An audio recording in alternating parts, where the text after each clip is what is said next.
We get ready to open up. We ready? We straight? All right, we're getting ready to open up. Ah, this is speaking. All right, let me back off of it. Maybe you're picking it up here. Picking up static from somewhere. Yeah.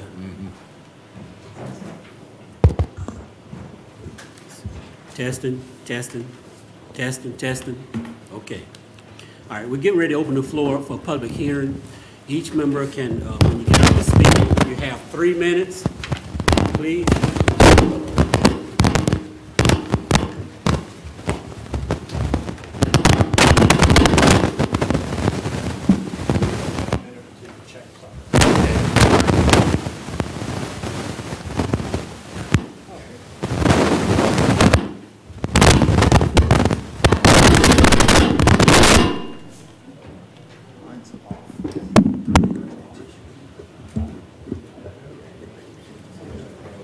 All right, is it my mic? All right, testing, testing, testing. All right, that's better? Okay. Here we go again. All right. Testing, testing, testing.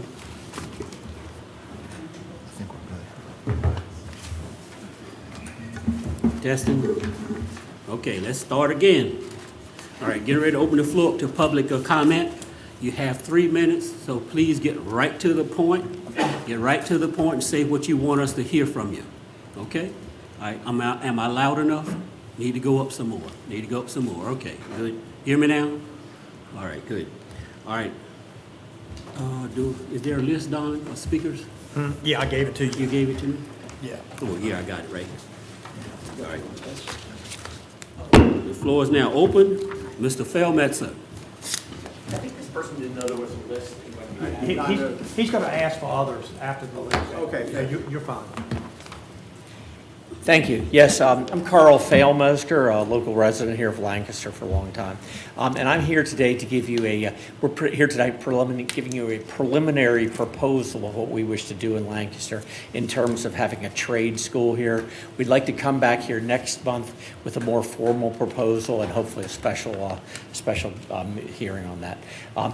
But we basically, the idea is we want to bring trades back here and be able to educate these kids and get them to learn skills that will be job skills for them in the future so they can have higher paying jobs. But basically, we'd probably be starting as a private school with the hope that maybe if the school board approves it, we might become a charter school.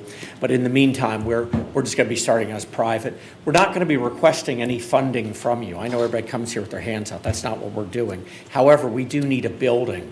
We do understand that you have the old Lancaster Primary School, which you really have no use for. And so we would ask that perhaps in the future you might be able to rent us this building for a nominal rent on the condition that we continue to use it as a trade school. Now, people often ask me, they say, well, don't we already have VOTEC? Don't we already have a trade school up in Warsaw? Well, you do, but there's some real problems with that trade school up there, that vocational program. Mostly it's the choice of the trades in which they teach. For example, one of their main things is nursing. My son did that nursing program for 2 years. At the end of 2 years, he came out with a CNA license. I don't know if many of you know what a CNA license is, but it really isn't much more than a minimum wage job. And really that license can be attained usually through RCC for about 6 weeks with maybe about 20 or 30 hours of actual classroom. Whereas if somebody were actually spending 2 years on nursing at RCC, they would have ended up with an LPN and be halfway on their way to an RN. Instead, up there at this trade school we've got at Warsaw, they spend 2 years and end up with very little for their time. Secondly, they also focus it on welding as one of theirs. Well, welding's a great skill, really high-paying job. Oh, sorry, I'll be quick then. But anyway, the point is that we feel like it's ineffective. And so we're going to be focusing on construction trades, carpentry, electrical, plumbing, while we rebuild that school. We plan to renovate it. We plan to get donations and get contractors and suppliers to provide the material. And so we're not going to be asking you for money, but we are going to be providing a lot of services to you. And we hope that in the future, after you see what we've done with that building, maybe you'll let us do the high school as well. Again, we're not looking for your money. We need a building, though. So we'll be back next month with a more formal proposal. But thank you. I guess I'm out of time. Thank you. All right. Next speaker, Mitchell.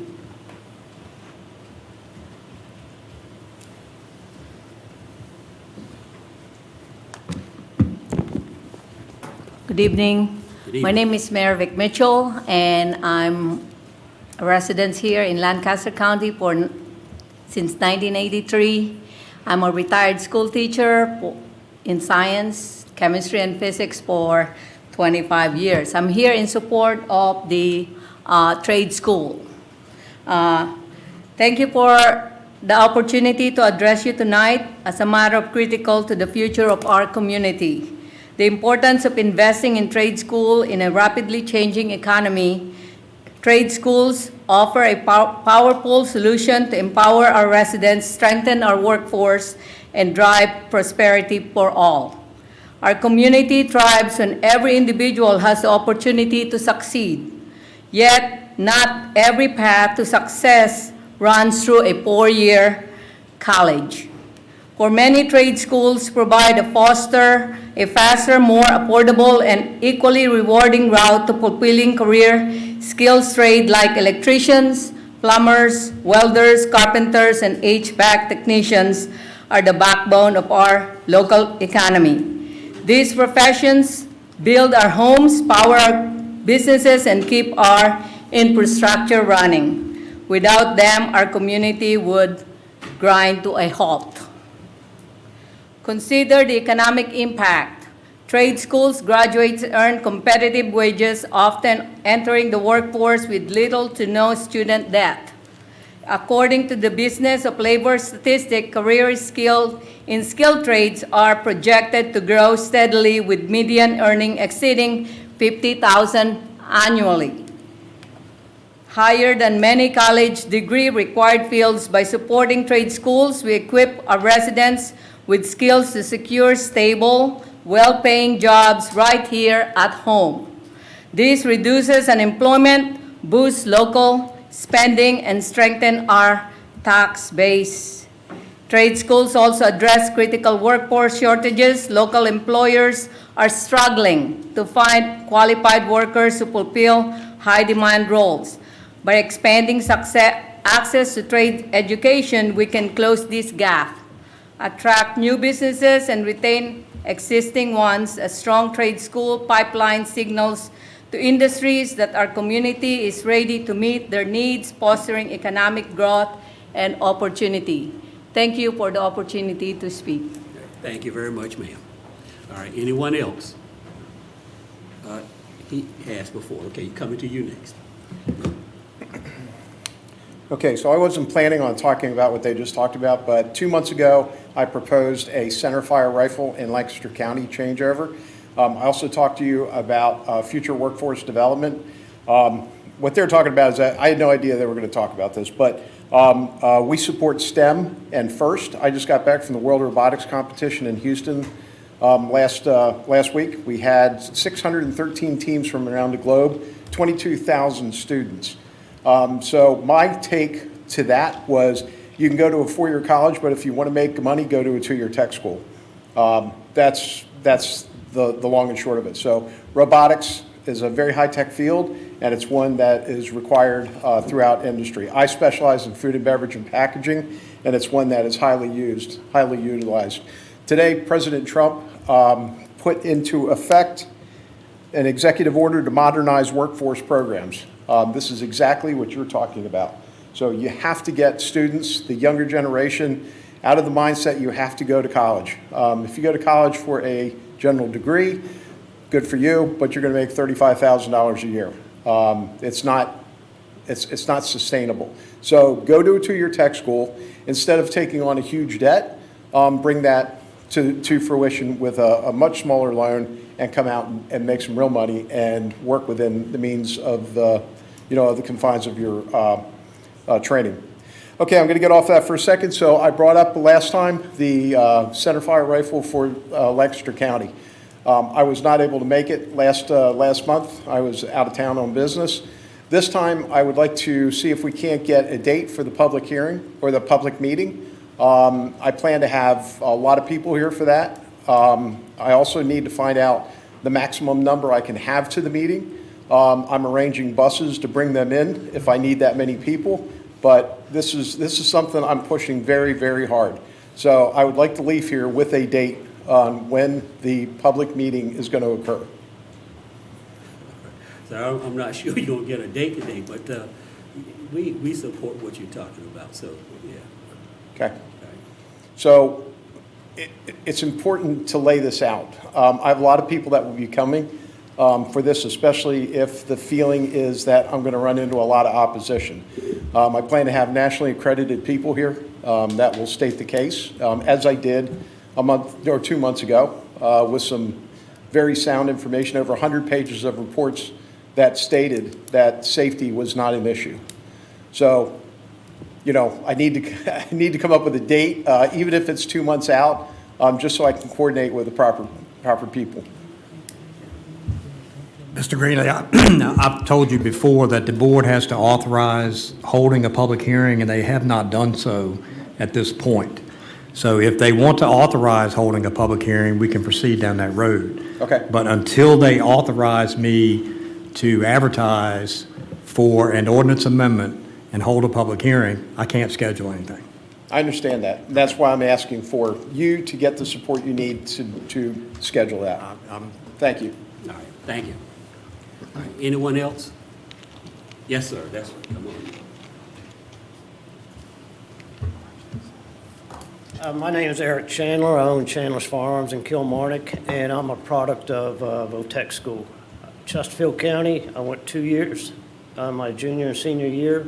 Then after that, I went to MCV, worked on their computers, and I went to a 4-year trade school, apprenticeship program. And I've done very well for myself because I started out at the tech center. Now, my customers come in, and a lot of the young men, they just jump around from the restaurants to Food Line to Walmart. They've got nowhere to go because they have no skills. A lot of them can't even write their middle name, and they don't know where they live. They have to look at their driver's license, where they wind up in landscaping. I was really surprised that there was no Votech school in the area where you can learn electricity, which I did, heating and air, cosmetology, and automotive. And there's just so much potential here for these people, and they have nothing there for the county. Now, the county, I believe the county should fund the school, but a lot of the materials can be donated by manufacturers and supply houses. That's where our apprenticeship program wound up getting materials. All they asked for was to hang a banner up for Milwaukee Tools or Hilti or somebody like that. And they donated equipment and they donated materials. That could be done here. So a lot of the cost could be offset by donations. I myself would donate to Votech School every year if it was here.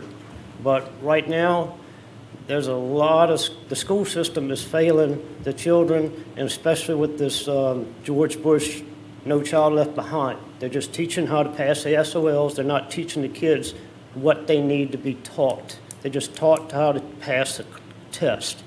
And I just find it really disappointing that there's nothing here, and I think this is a really good opportunity. So that's all I got to say. Thank you. All right, thank you very much. Anyone else? Yes, yes, ma'am.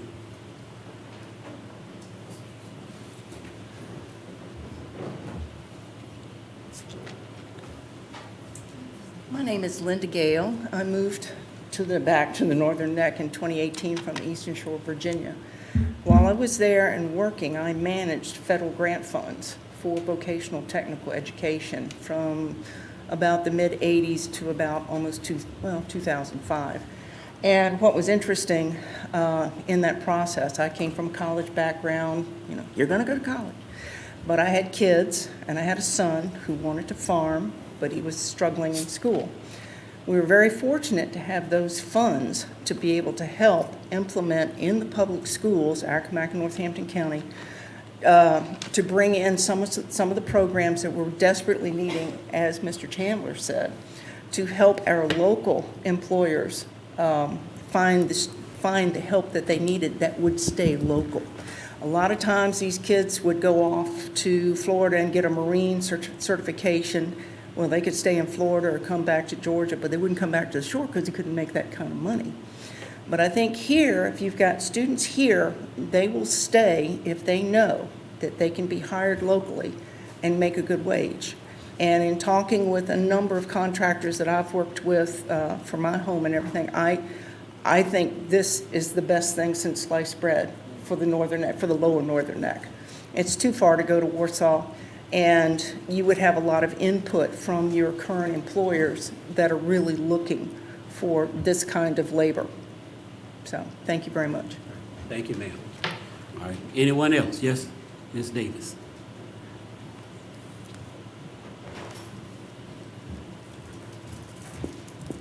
Good evening.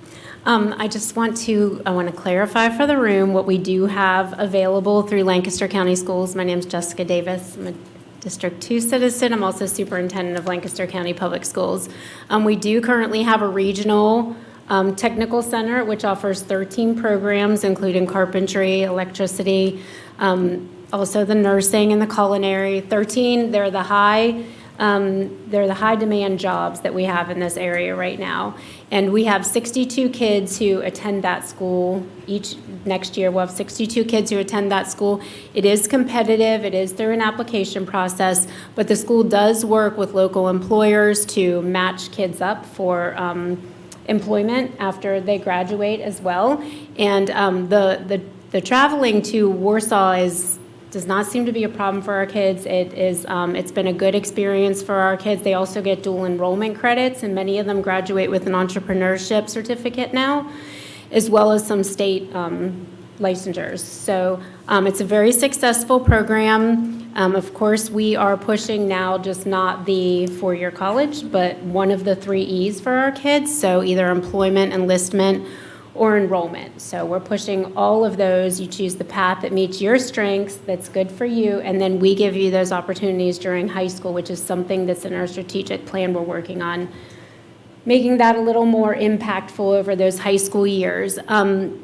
But it is a successful program. It is a good program. It's difficult to find teachers. It's difficult to find resources for each of those programs locally. So we're fortunate to be able to be in that regional program for that. But I just wanted to clarify the programs that we do have available right now through Lancaster Schools. Thank you. Yeah, Ms. Davis, you want a question? So the 62 kids that we have going next year, is that a number that we're given as a school division, or is that a number, or did we qualify with the other Northern Neck schools? So we have positions that we buy into, each school division does. If other school systems don't use their spots, then some of our kids can fit into those spots too, as long as they apply. So what is our number?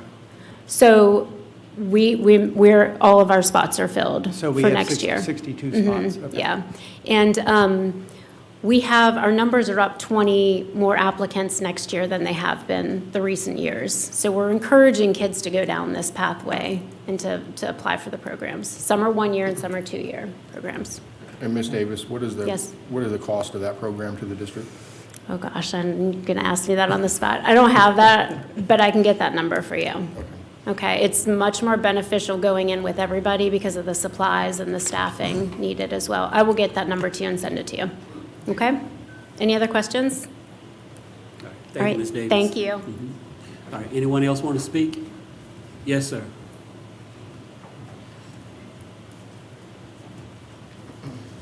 Good evening, everyone. My name is John Guzak. I'm a resident of Kilmarnock. Thank you for the opportunity to once again address the board. I've returned to present the need for the county to create a means to properly motivate owners of long-term vacant and blighted commercial and residential properties to rent, sell, or demolish the property in the best interest of our otherwise beautiful community. On my 7.2-mile journey here tonight, I passed 13 vacant buildings on the way to this location. And according to the Census Bureau's Tiger Line shape line data set for Lancaster County, there is 1,000 miles of roads in this county.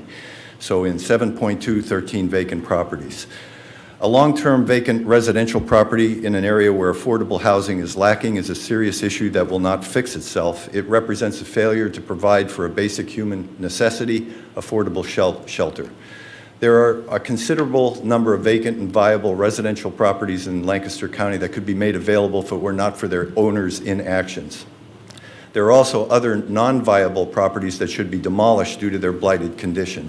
Regardless of the reason, I firmly believe it's incumbent upon the county to address this problem by enacting an ordinance that will properly, legally, and effectively motivate property owners to eliminate the vacancy. By doing so, competitive housing availability will increase, ramshackled structures will be raised, and our community will prosper.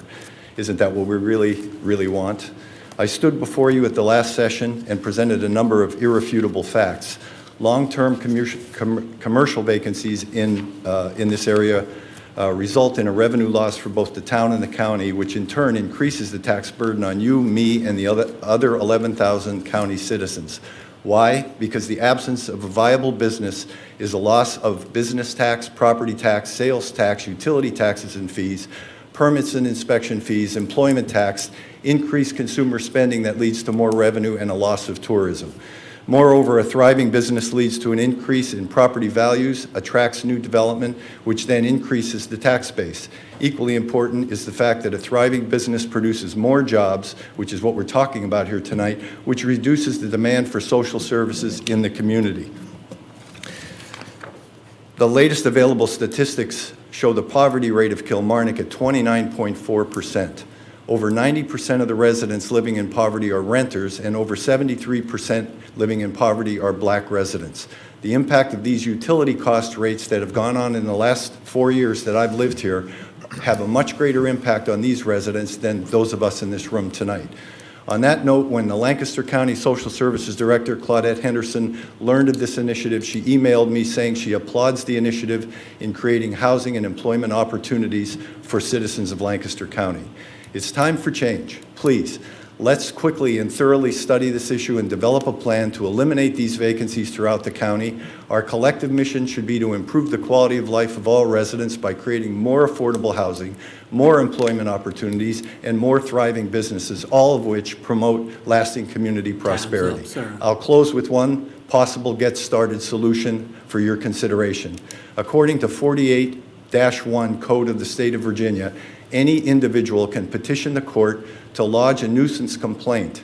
In order to do so, I learned that the petition should contain details that describe the nuisance along with the requested remedy. So I leave you with two questions. Can the county petition the court? If so, the petition costs of the court are just under $100, but the FOIA research costs, I'm told by the town pushing it, manager, sir. You're pushing $40 it. to $60. All right, you're pushing it. Sorry. Thank you. Thank you. Anyone else?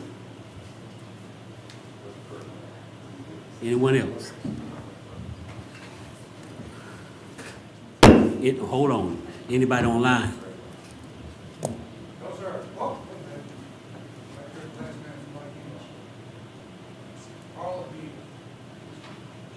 All right. Okay, sir, you're online. Okay, you can speak. We're listening. Good afternoon. This is Carla Beal, and I was intending to be there tonight. Unfortunately, I wasn't able to make it, so I'm glad to be able to speak. I am speaking and asking the Board of Supervisors to really take a look at the proposal for number 3 for the waterfront overlay. Ma'am? Yes. Yes. Wait until we have the public hearing for that. This is just public comment, open session. Okay, All right. perfect. Thank All you. right, thank you. Anyone else online? Mr. Cornwell has his hand up. All right, Mr. Cornwell, go ahead, sir. I just want to make sure you can hear me. Yes, we can hear you. Okay, last time but I'm good. Thank you. All right. Okay, all right.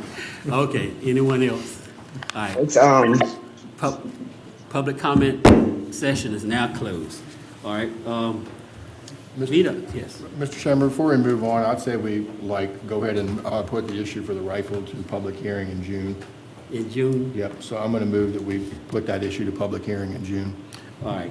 Okay, you heard the motion. All in favor say aye. Aye. All opposed, nay. All right, ayes have it. Motion carried, all right?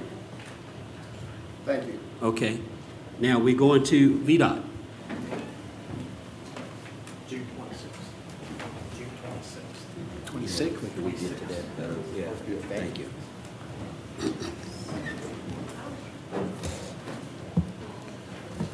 Good evening. Good evening. It's good to be with you all. We got two things, a maintenance report and then the secondary six-year plan to go over tonight. I'll start with the maintenance report. We've cut brush on several routes, Greentown Road, Greenwood Court, Wilson Lane, Jenkins Drive, Irvington Road, Gaskins Road, as well as Old School Street. We've cleaned some ditches on Fox Hill Drive. We removed a beaver dam and fixed some shoulders on Route 3. We graded Field Trial in Wadytown, and then we've been patching potholes and keeping up with work orders countywide. We've also already done the brush removal on Benson Road. We still have to do some more on Route 3, as well as Spencer Lane. We've got a median to repair outside of Kilmarnock in the 4-lane on Route 3. We've got some other shoulders to repair, and we also keep up with potholes and work orders countywide over the next month. We have a drainage improvement in Fleets Bay, and we're still working on cleaning all the grass out of the sidewalks in Lively.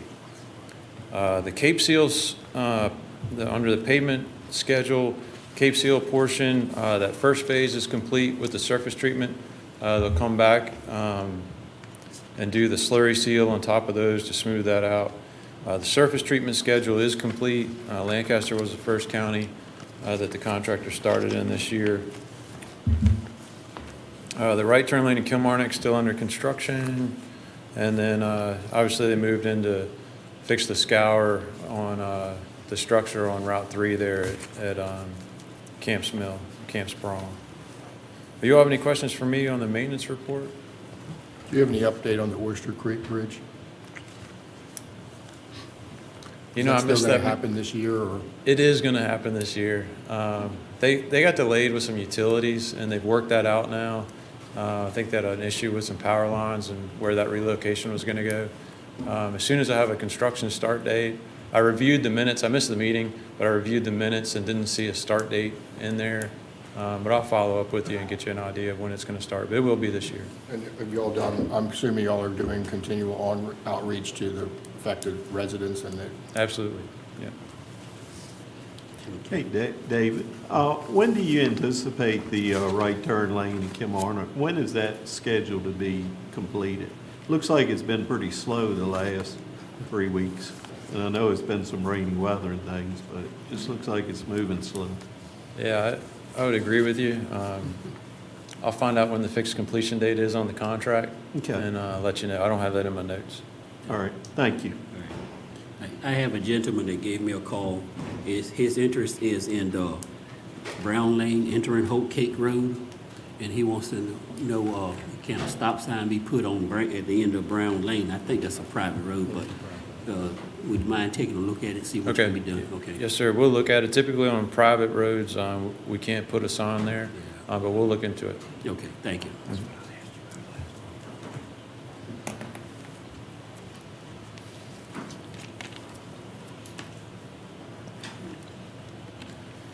All right, on the, hopefully I can read my notes tomorrow. On the secondary six-year plan, I like to get this in front of you. We only do this, we've only been doing this every other year because the county receives less than $100,000 a year. The code allows us to update the plan every other year. So I'm gonna be deliberate in what I talk about, and if you have any questions at all, please let me know. Next month we'll have the actual public hearing, and we'll need to adopt the plan. You'll need to pass a resolution adopting the plan either as presented or as amended. So if you give me any changes tonight to add to it, if you know what you want to do, I can prepare that for the public hearing, and then you can adopt the plan as presented. Or if you know next month what you want to do, we can amend it on the fly, and we'll adopt it as amended. But this is the secondary six-year plan, so it's the secondary routes in the county, not the primary routes. So all the routes that are 600 and above, numbered 600 and above, they're all in play here. It is a six-year plan. It starts in fiscal year 26, which is July of this year, and it goes till fiscal year 31. What's on the screen there is the funding that's available for each year. The outer years are estimates. The funds come from two different sources. One is telefees. Telefees are fees that utility companies pay to use the right-of-way. And they're redistributed to the counties based on population for construction projects. The district grant for unpaved roads is based on your lane mileage of unpaved roads. Those are the unpaved roads that are already in the state system. So those are the VDOT roads, the VDOT gravel roads that we still maintain. So you can see they're limited funds. Telefees are just over, looks like $22,651 dollars a year. And the district grant for unpaved roads is a whopping $1,349 a year. The telefees can be used. Indicate how much you could pave with $1,349. How many miles of pavement would that pave? I can't do the math to get you to miles, but we use about $100 a foot, so it gets you about 13 feet. Yeah, so. Could we potentially auction off those bridge signs and make some more money here? I'm not sure who would want them, but us. So once we update the plan, I'll sign off on it, and the county administrator will sign off on it as well. If you want to move to the next slide. Thank you. So this, currently, the last project we did was Davis Mill. We paved a portion of Davis Mill, I believe, last year, and that's closed out. So the two line items that are in the plan are basically your county-wides where we park the funds and let them accumulate until you identify another project. So the one in the top row is a county-wide engineering and surveying.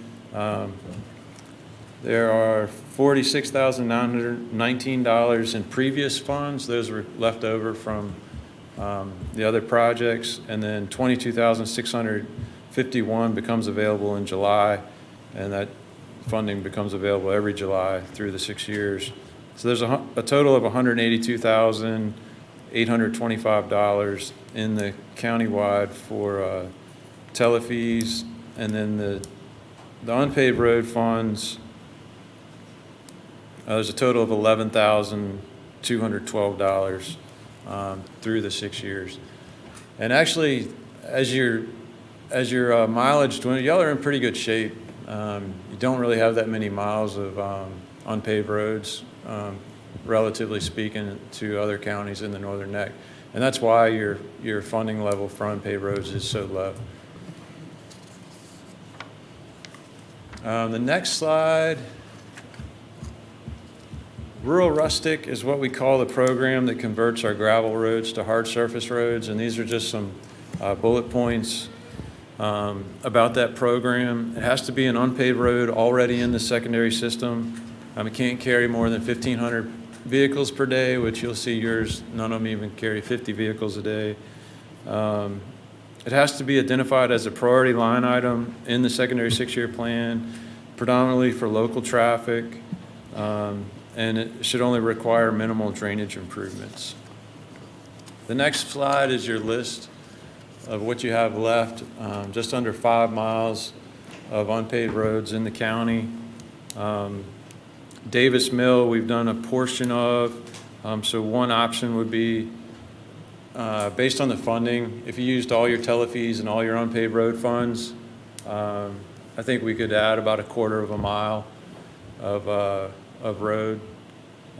If Mike had his way, and he would add Kenner Drive, just because it's all the way down in Whitestone, and it's a long way to take the motor grader just to maintain that one little road, and that's 1/1300ths of a mile.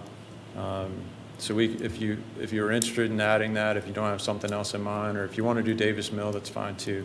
It's really the board's priority. We're just letting you know our thoughts. My thought is Field Trials Road, starting from Route 3. That's the elephant. We've got to start eating it at some point, right? It's almost 3 miles. It'll be years before we get enough funding with these funding levels, before you do all of it. But I can go with David taking care of Kenner Drive first, because that's gonna save y'all some money. Yeah. Yeah. I would agree on field trial. You're starting to see some houses going up Right. there Yeah. and probably some more traffic on that than it has been. I know it hadn't been much probably to this point. It just seems crazy that VDOT's willing to spend more money to maintain something than to just go ahead and pave it and not have that maintenance. Yeah, I mean, I hear you. I'm sure it sounds crazy to y'all too. I don't make the rules, man. I'm just trying to play by them. But if you look at this, you've got enough funding to do Kenner Drive. Yeah. And And they don't there, have enough funding to do Field Trial Road. Yeah.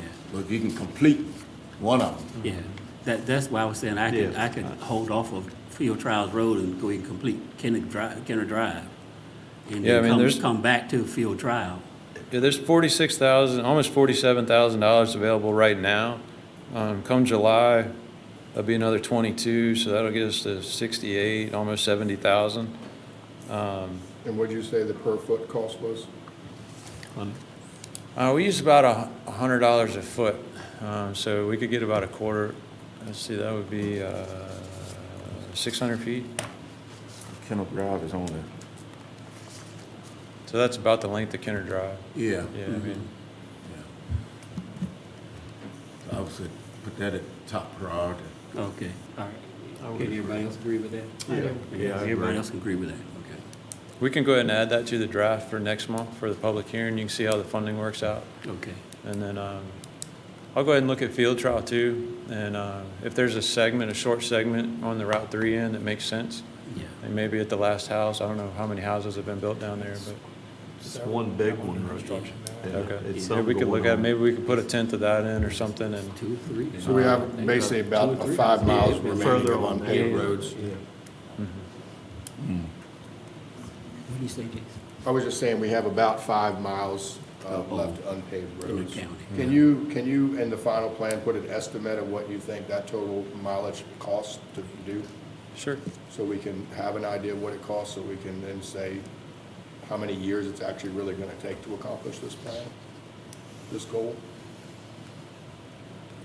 Because we say 6, but and also, can we get some data on how many miles or how many roads we've completed over the last 6 years?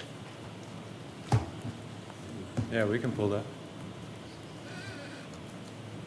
Just to see if we're actually making some progress in meeting our goals.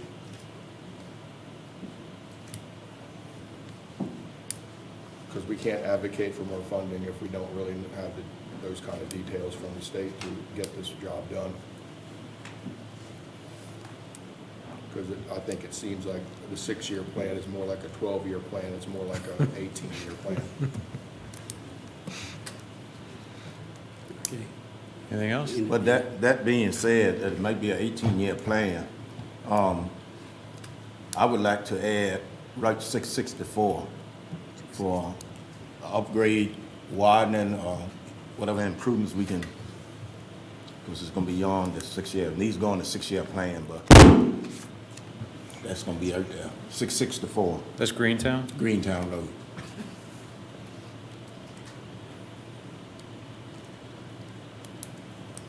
I know we've done some maintenance down there recently. Yeah. Are you asking me to prepare something for next month's meeting so Next you month's could meeting, consider it? Yeah. So I would like to add it to the 6-year plan. And it can come back at next month's meeting, add it on. Okay, I mean, with the funding that's available in the 6-year plan, unless there are other sources, we're not gonna be able to do much substantial in the way of widening on Greentown. But I'll pull something together. And I doubt such a project would score high enough in a smart scale project to be awarded. It wouldn't qualify. It wouldn't screen into the program. The applicable program is revenue sharing. It requires a 50% county match. And that window is open right now that you can apply every other year. So the pre-application window just opened in April and it closes into May. Do we have any smart scale projects we're applying for this time around? Yeah, well, Smart Scale was last year, and revenue sharing is this year, and then next year to be Smart Scale again. And we do have one project currently still under review. in For Smart Scale? Yeah. Yeah, the staff, the Smart Scale, you get to compete and you get scores, and staff makes a recommendation to the CTB for funding. Unfortunately, none of the projects in the Northern Neck this year were recommended for funding, but the CTB has the final say on that, and they typically vote on that in their June meeting. So, The other thing I would ask that you start adding to your monthly report is an update on what's going on with the North Bridge expedited like construction, and keep us abridged monthly of what meetings or what key dates or things that are still on the target that we should be aware of, or where public engagement can occur.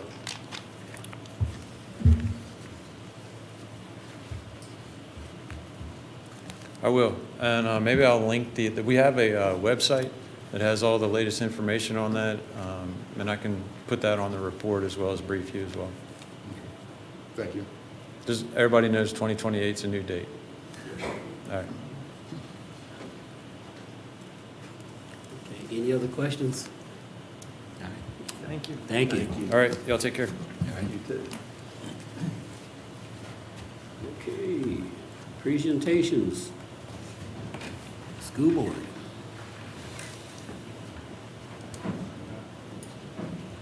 Yes, you're in control. It's still blank. Well, I have it right here. Can you, You need cool? You got it. all right, well, never mind that thing.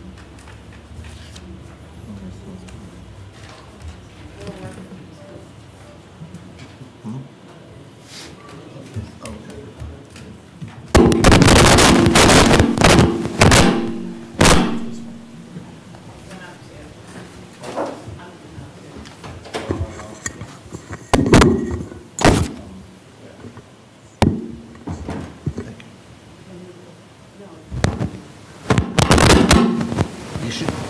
You should have control, Travis. All right. This one's going on and off. It's going on and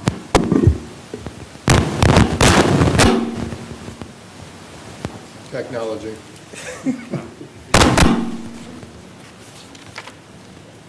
I'll just lead off with my presentation. We finally had a good week of weather this week, so it's been great to see that. And I don't think this thing's working. My first slide will be the 2-week look ahead that I always show. Okay, here we go. Bounce back a little bit.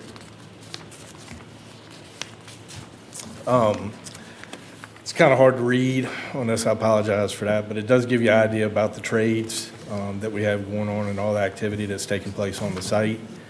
A lot to take in here. We could spend a half an hour just on this slide, but there's some other people here waiting to speak, so I'll move on to the next thing. These 2 dates, so next Tuesday and then the following Thursday, out of the whole slide we're looking at here, those are 2 important dates for concrete pours up on the second level of the school, areas C and D. So if I had to pick 2 blocks that were the most important, those sort of stand out, and everything beyond that, those 2 last pours allows a lot of work to take place. So hopefully we'll have good weather on those 2 days, and we can continue to make some progress. I always show the difference between last month and this month. This was taken in March, and this is the April drone shot. Sort of, you can make out the progress that's taking place on the bottom, of course, the sheathing that's taking place. You can see where the concrete's been poured on what we call level 1, and the metal decking that's in place on level 2. So those 2 concrete pours, the area on the right will be the first pour, area on the left will be the second pour. We've also got the athletic field house, concession stand, and the bathroom areas. This was taken, I think, 2 days ago. You can see where they got the block ready to go. So that things should be moving along quickly. One thing I did want to add, I asked about the track today. I'm getting a lot of questions about when's the track going in, when's the track going in. It'll probably be this summer. They're looking at a June, July timeframe. And just to clarify this, we are not playing football on the football field this fall. We're also getting a lot of questions about that. And I know a lot of people may or may not understand that, but we are not going to be ready for football this fall. This is inside the gym. You can see the black walls. It's a little hard to see in this picture, but you can kind of get a sense from the Fracco how far they've come with the block, with the wall. It's another shot inside the gym. You can see how the equipment's taking place and the block's ready to go. I'm anticipating more people on site starting next week, so these progress pictures will really start taking off. This is in the center of the building. The area those guys are standing in or the cold storage area, and that'll be poured within the next few weeks. The auditorium wall, you can see that's going up as well, is behind the guys working. This just gives you an idea of the space again. This is on level 1, what they call Area C, looking out towards the pond. And there's a stairwell. It's in the center of that. And then I believe the next slide is this is Area D, looking over towards Old St. John. Let me go back one and just show you.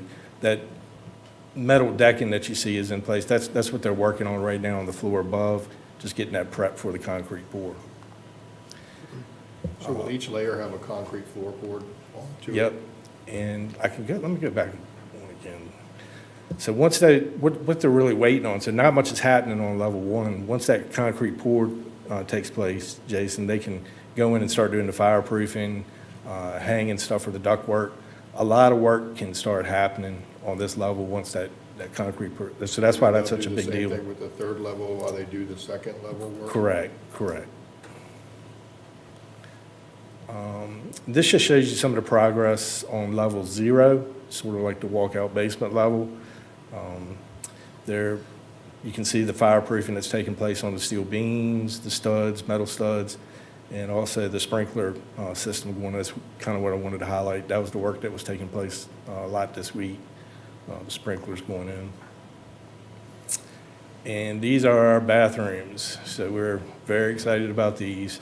And just to show you the plumbing that's taking place and getting ready. But these will be on each level, and it's a little bit atypical of what you're used to seeing in schools. But each floor will have a place where you go, use the restroom in sort of like a half bath at your house. It's a little different than the gang restrooms that you typically see.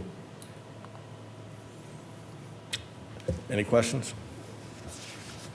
Travis, I noticed that when it rains that there's a lot of water around the football field, but that's because the track isn't there. Once the track That's is in correct. place, it will. It served two good purposes for us. One, we know that they've got the grade right.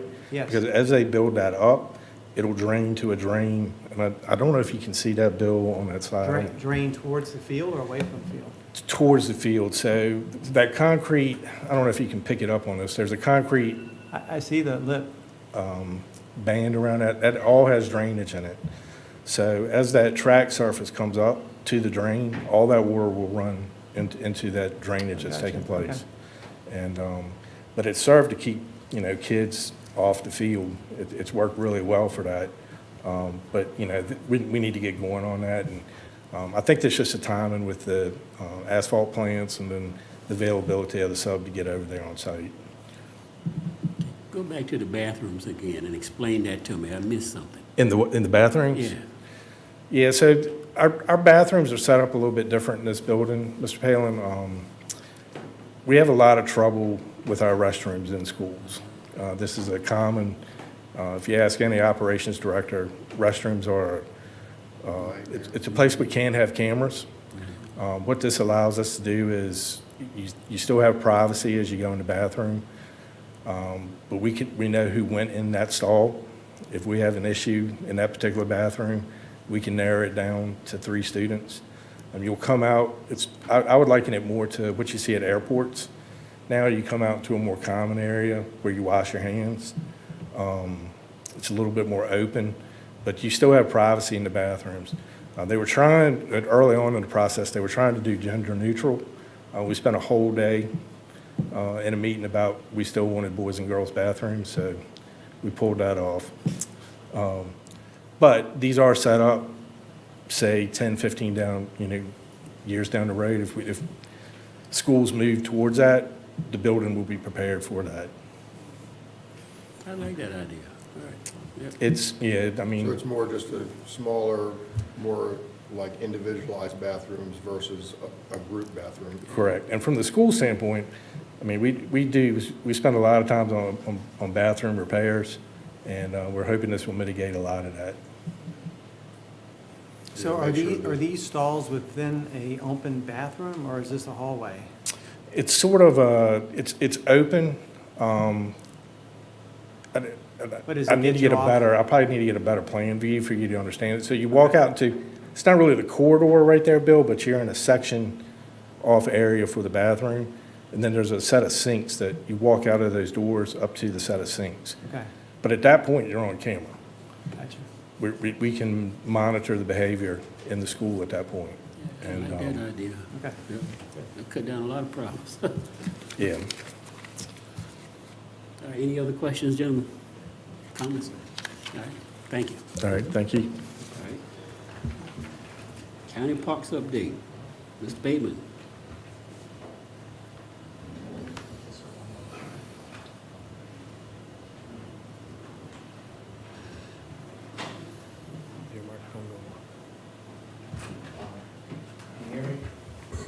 It's not on.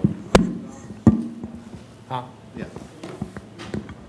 All right, thank you. Thank you very much. Parks update, starting with Westland Beach.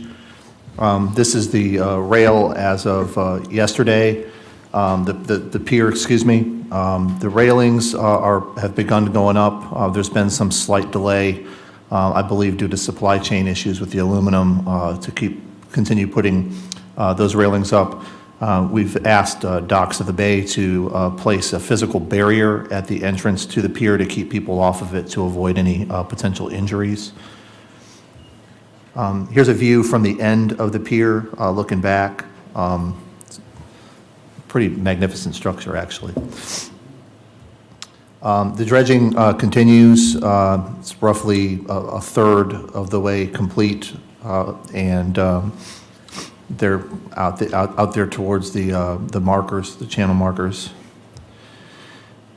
This view shows the dredge material being lifted out of a barge and placed onto a staging area on the beach. And then from that staging area, it's being transported to dewatering areas along the length of the beach. And at what point it dries out, essentially. And it's actually, because of the good weather, it's been drying out very, very rapidly. Here you can see this is in the vicinity of the pool with the marina, where they're spreading the dredged material along the beach. These markers that you see are the upper limits and lower limits of the dredged material placement area. Here's another view looking the other direction of the material being placed. I took this picture. This is the dredge material. It's a very good quality sand. It's got a good diverse grain size, so it's a very good quality sand. Here's them placing it and filling in the areas. This is in the vicinity of Breakwater D. I took this picture from out on the pier, looking back. You can see where they're starting to fill in the material to the left there, filling in that area with the dredge material. Here's a closer view of that. And then finally, I have a little bit of an action shot here, no sound. We'll try to get you some drone video for the next update. We have an update on the camera placement down there? Travis and I are working on that now. Yeah, we're talking, we're trying to get a meeting up There we go. Phase 1 is 81% complete, remaining and underway. Pier railings is ongoing. Channel markers, that's going to be towards the end of Phase 1. Channel dredging is ongoing. The material preparation and placement is ongoing. And then the beach vegetation and dune reestablishment will happen towards the end of Phase 1. Before you leave, Yes, sir. the railings, are you still having supply problems, or you past that point and you got everything now? I haven't spoken with Marbury recently, but the last we had heard that there was some issues with the aluminum supply. having- Yeah. Phase 2, a pre-construction meeting was held on April the 16th, and according to the contract documents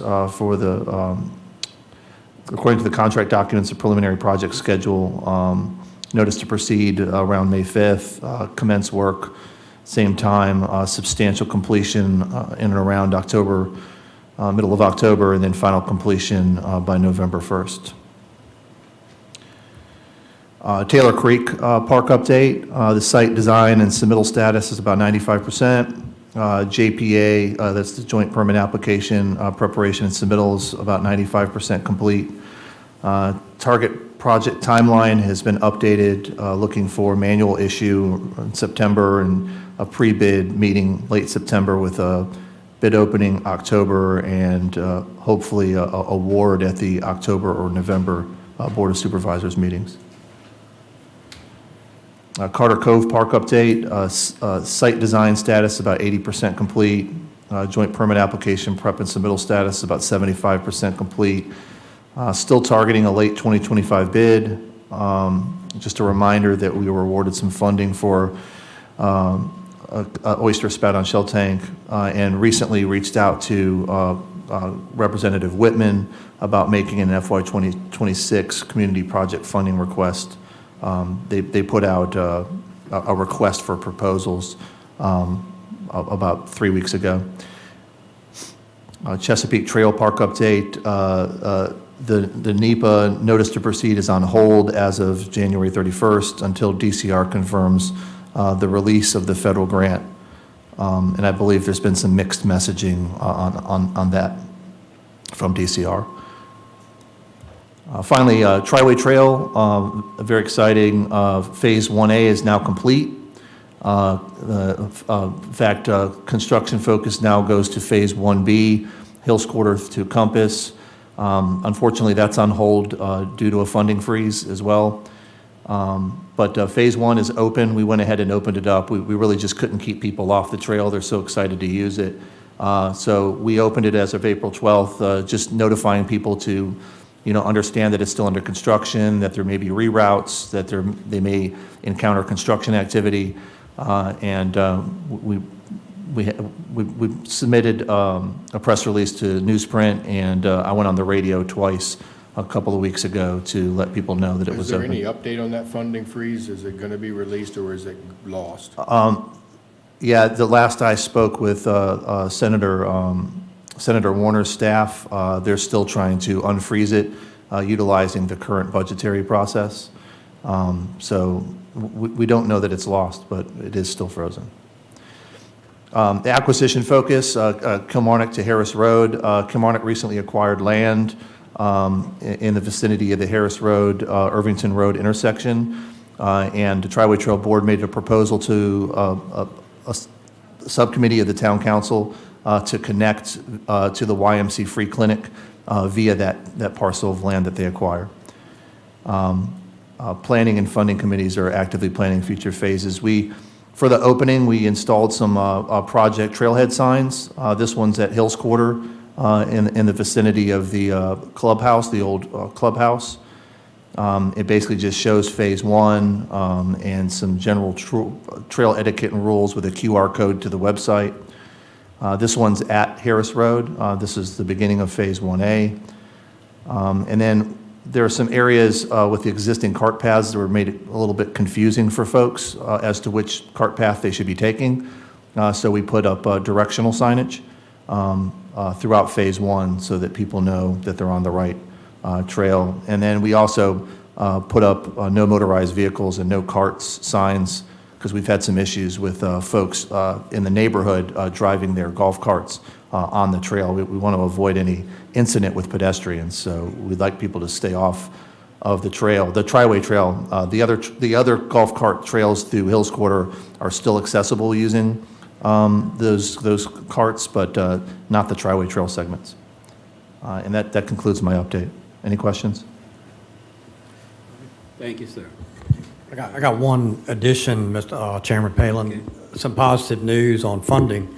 You may remember a little over a year ago, the county was awarded a $150,000 grant from the Virginia Outdoors Foundation for the Carter's Cove park site, and that money has been received. We've got that in our treasury, so just some positive news there. So. All right, good, okay.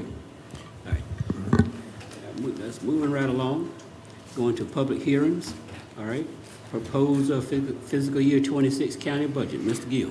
Mr. Chairman, you've held 6 prior budget work sessions to develop the proposed budget that is at public hearing tonight. It has been advertised, built with a 57-cent real estate tax rate, which is a 2-cent increase over the current 55-cent real estate tax rate. All other tax rates remain the same, unchanged. The advertised budget reflects revenues for FY26 increasing by 6.7%. Expenditures for FY26 are showing an increase of 2.8% overall. You'll end up tapping into your fund reserve to the tune of $1,120,527 to balance the budget, which leaves projected an ending fund balance of $3,694,841, or 7.88% of the annual total expenditures. The Code of Virginia requires that you hold your public hearing tonight, but you cannot take any action tonight. The code says that you have to wait at least 7 days before adoption, with or without modification. You have previously scheduled your regular monthly meeting, May 29th at 7 p.m. as a date and time for adoption of the proposed budget, with or without modification. I would also add that this budget contains level local school funding, public school funding. So the local contribution for the public schools from the County of Lancaster is the same for FY26 that it was for FY25. Overall, when you include state and federal funding and other funds, the school budget has a little over $500,000 increase, but local funds are level. This issue has been advertised as required by law, and other than the discussion at the prior budget work sessions, I've had no further response from the public. Okay. Do we have sign-up sheets? No sign-ups for that one. All right, good. All right, any questions, gentlemen, or comments before I open up the floor for public comment? All right. At this particular time, the floor is open for public comment. Remember, 3 minutes. All right, get right to the point. Tell us what you want us to hear. All right, anyone? Yes, sir.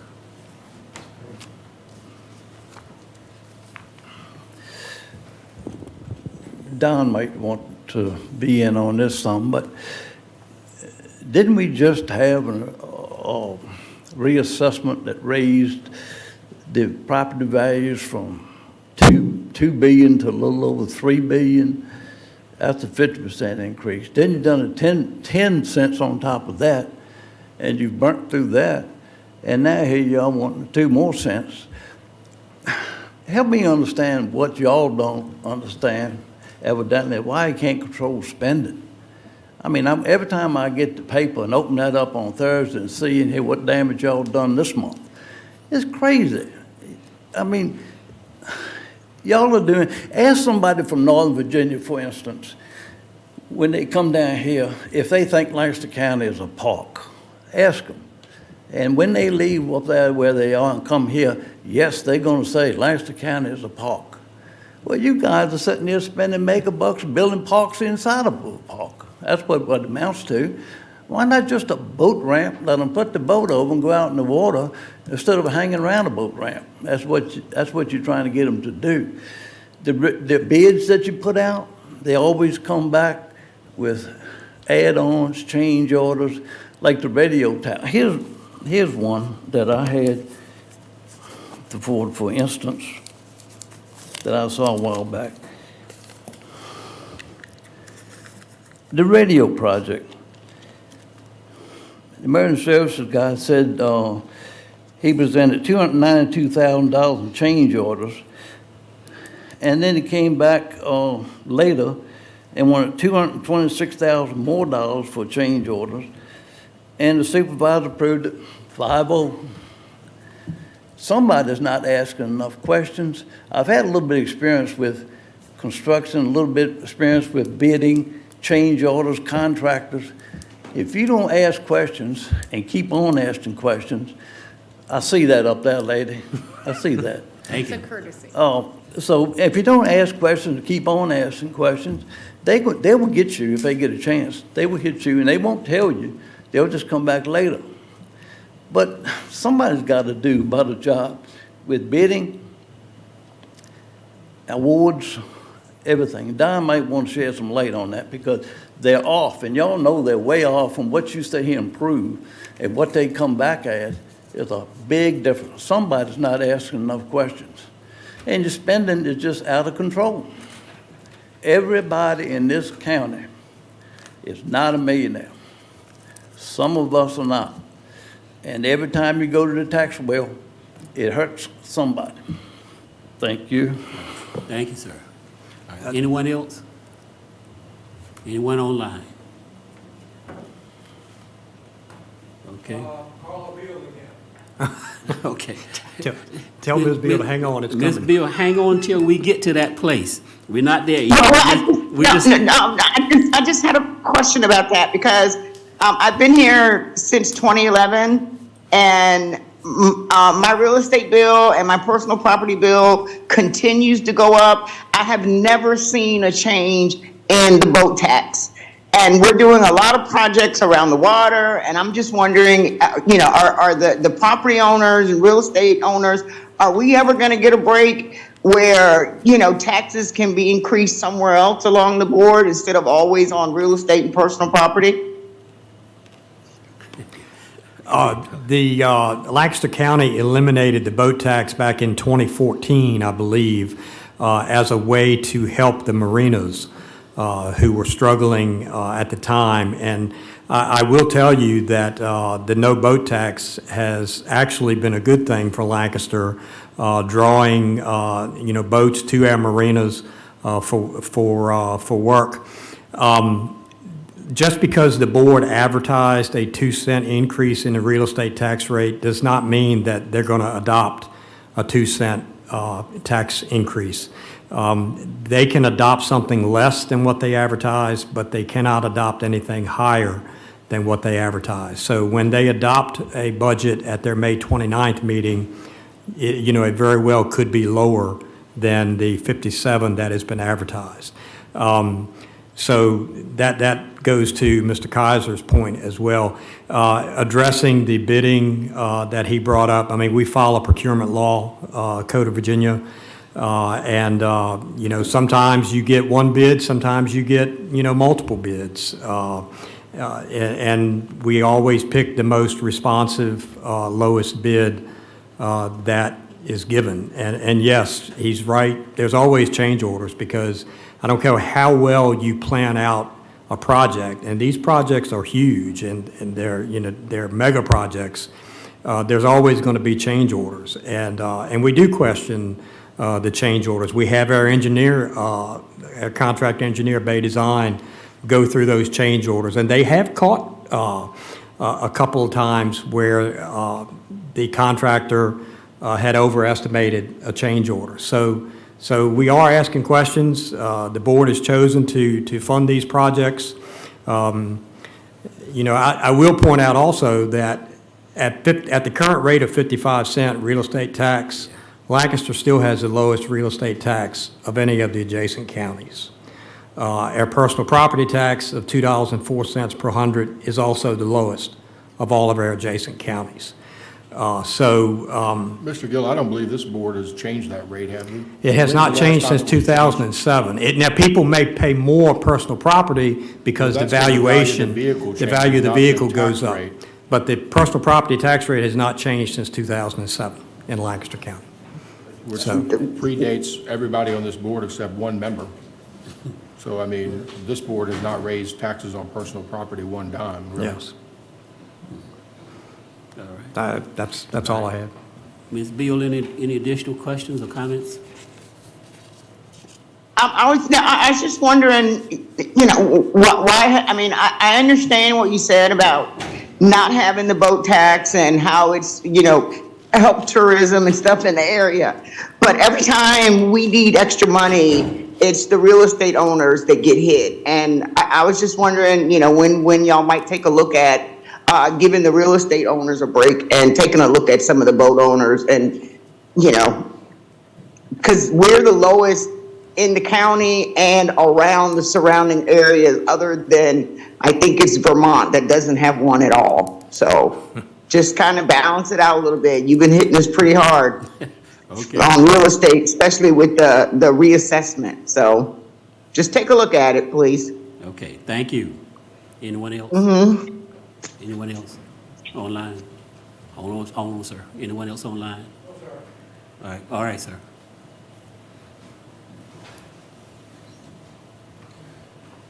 Good evening, Todd Patterson, Yankee Point Marina. I just want to respond to the last caller. As the property owner of the marina, while we do not have a boat tax, the cost of those increased taxes do get passed along to those boat owners because I'm the one that has to pay them. So ultimately, the boat owners have to pay them as well. So I appreciate everyone keeping that no boat tax. It's really good for this county and keeping those tourism dollars coming in and keeping work. We've increased our staff since I bought Yankee Point Marina in 2022 from 5 to over 20. So it does have a direct impact upon the taxable revenue for this county. It is a good thing, and believe me, the boat owners are not getting off scot-free. Thank you. Thank you. All right. Okay. Anyone else? All right. This is closed. All right. All right, let's move on to the next one. Mrs. Hall. Thank you, Mr. Chairman. We have for you a public hearing to consider the recommendation of proposed revisions to Part 1 Zoning Ordinance Article 25, siting of wireless telecommunication facilities to comply with updates to the applicable Virginia State Code. This request comes to the Board of Supervisors with a recommendation of approval 5-0 by the Lancaster County Planning Commission. In 2018, the General Assembly of Virginia amended and reenacted sections from the Virginia Code in order to achieve compliance with the amendments to the state code. County staff recommends revising Part 1, Article 25. A copy of the proposed draft revisions are attached to your packet. These changes are a revision of the previously adopted code. At a prior meeting in 2024, the Planning Commission updated Article 25 for compliance with state code. However, it has come to light that additional changes to our code are necessary to fully achieve compliance. The state code now prohibits the requirement for a special exception for co-location on a tower where the height of the tower is not increased. A change is also required to the permit fee for co-location, as the state code states that an administrative review eligible fee shall not exceed $500. The March Planning Commission meetings are included in your packet. Thank you, Mr. Chairman. Okay, good. All right. Gentlemen, y'all have any questions or comments before I open this up? All right. At this particular time, the floor is now open for public comment. Any comments? Any comments online?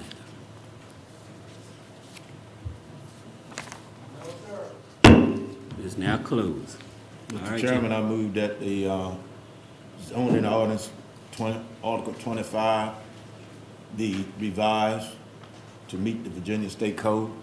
All right, y'all have heard the motion. All in favor say aye. Aye. All opposed, nay. Ayes have it, motion passed.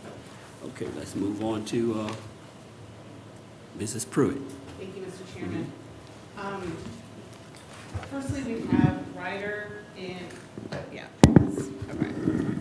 Oh, wait, I'm back on, First, we have Ryder and Heather Mull from Moseley, Virginia. They are applying for a special exception to operate an unhosted short-term rental as required by Article 29 of the ordinance. The property is located at 704 Lancaster Creek Drive, Lancaster, Virginia. Tax map numbers are 5A-1-B-13, lots 13 and 14 in District 2.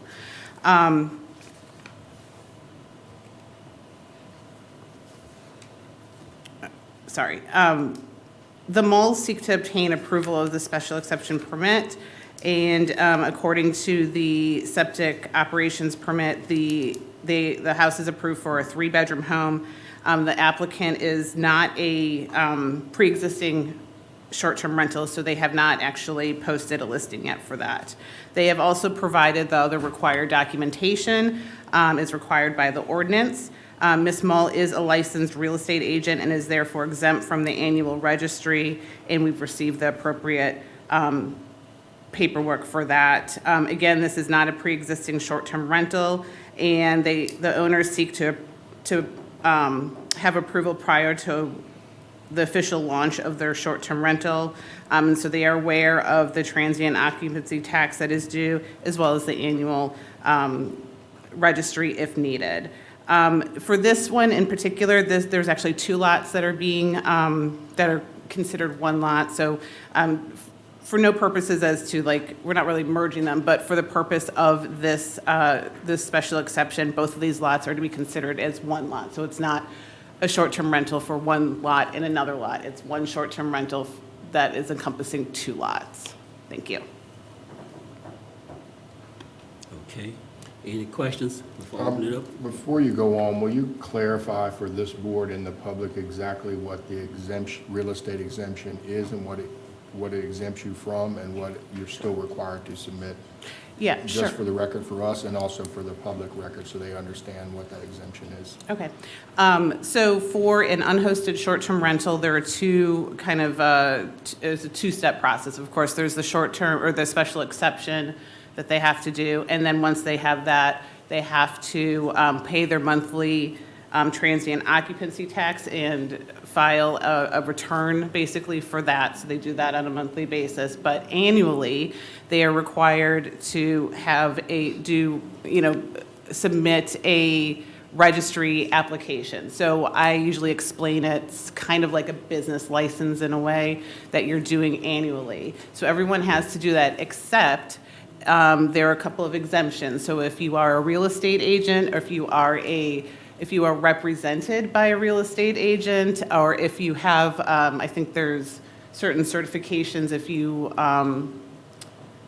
you operate hotels or motels or things like that. But for most of the residents here that have short-term rentals, if they have an exemption, it's because they are a real estate agent or they are represented by a real estate agent. So they only have to provide evidence of that once. And then from then on, they don't have to do that annual registry. But that does not exempt you in any sort of way from getting a special exception from the Board of Supervisors. So no matter what, everyone has to do that. Nobody's exempt from, no unhosted short-term rental is exempt from the special exception. Thank you. Okay. Any additional questions before I open up the floor? Okay. The floor is now open for comments. Yes, sir.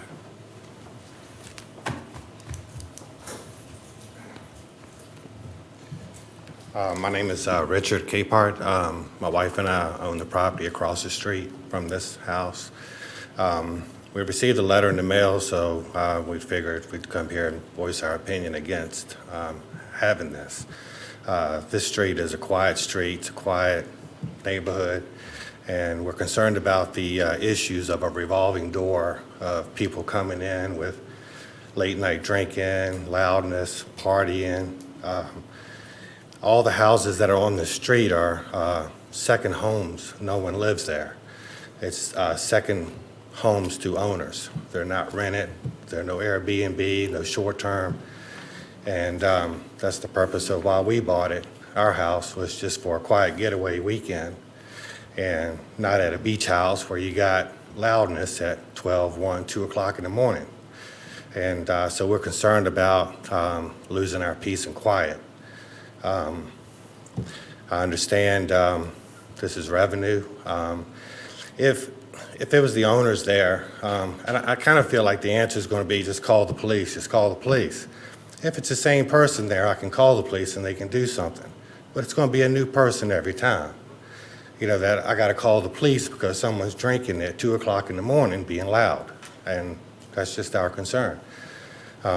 Whatever it's worth, we just wanted to give our opinion. All right. And that's it. All right, thank you, sir. Thank you. Anyone else? Yes, ma'am. Good evening. My name is Caroline Capehart. I understand what the owners want to achieve with having their short-term rental Airbnb, Verbo. Like my husband said, the neighborhood is peaceful, the neighbors are kind, they're friendly. There was a circumstance a couple of years ago where there was a rental in there, and it brought drugs in, it brought very poor behavior from these individuals, which ended up in murder. There was the murder on Shore Drive and Lancaster Creek Drive. And these short-term rentals are famous for bringing people in who don't have good intentions. Yes, there are people who want to come for the peace and quiet. And we fell in love with Lancaster County. We fell in love with the beauty, the serene surroundings. And if the owners can guarantee that they'll keep that peace, but they can't because they don't know who they'll be bringing into our neighborhood, our community there. Like I said, the drugs, the alcohol, the partying, the illicit behavior, we just don't know what to expect. And honestly, we're somewhat terrified of what is going to come into the neighborhood. Like my husband said, it's second homes for a lot of the people there along the creek. We're not directly on the creek, we're across from the creek. But the beauty and just everything there, we just greatly appreciated everything. I'm sorry, I'm talking in circles at this point. I'm not a good public speaker, but if the owners can guarantee our peace and our neighbors' peace, which I don't think our other neighbors were notified because it was only properties that were directly either across or touching. There are other neighbors in that community who I feel like they should be aware of the potential short-term rental that's coming in. I don't know if signs were posted, I don't know, but I would like the board to get their input as well, because we're not the only ones affected. There's many people in there that will be affected by a revolving door. But thank you, appreciate you guys, and have a good evening. All right, thank you. Anyone else? Anyone online?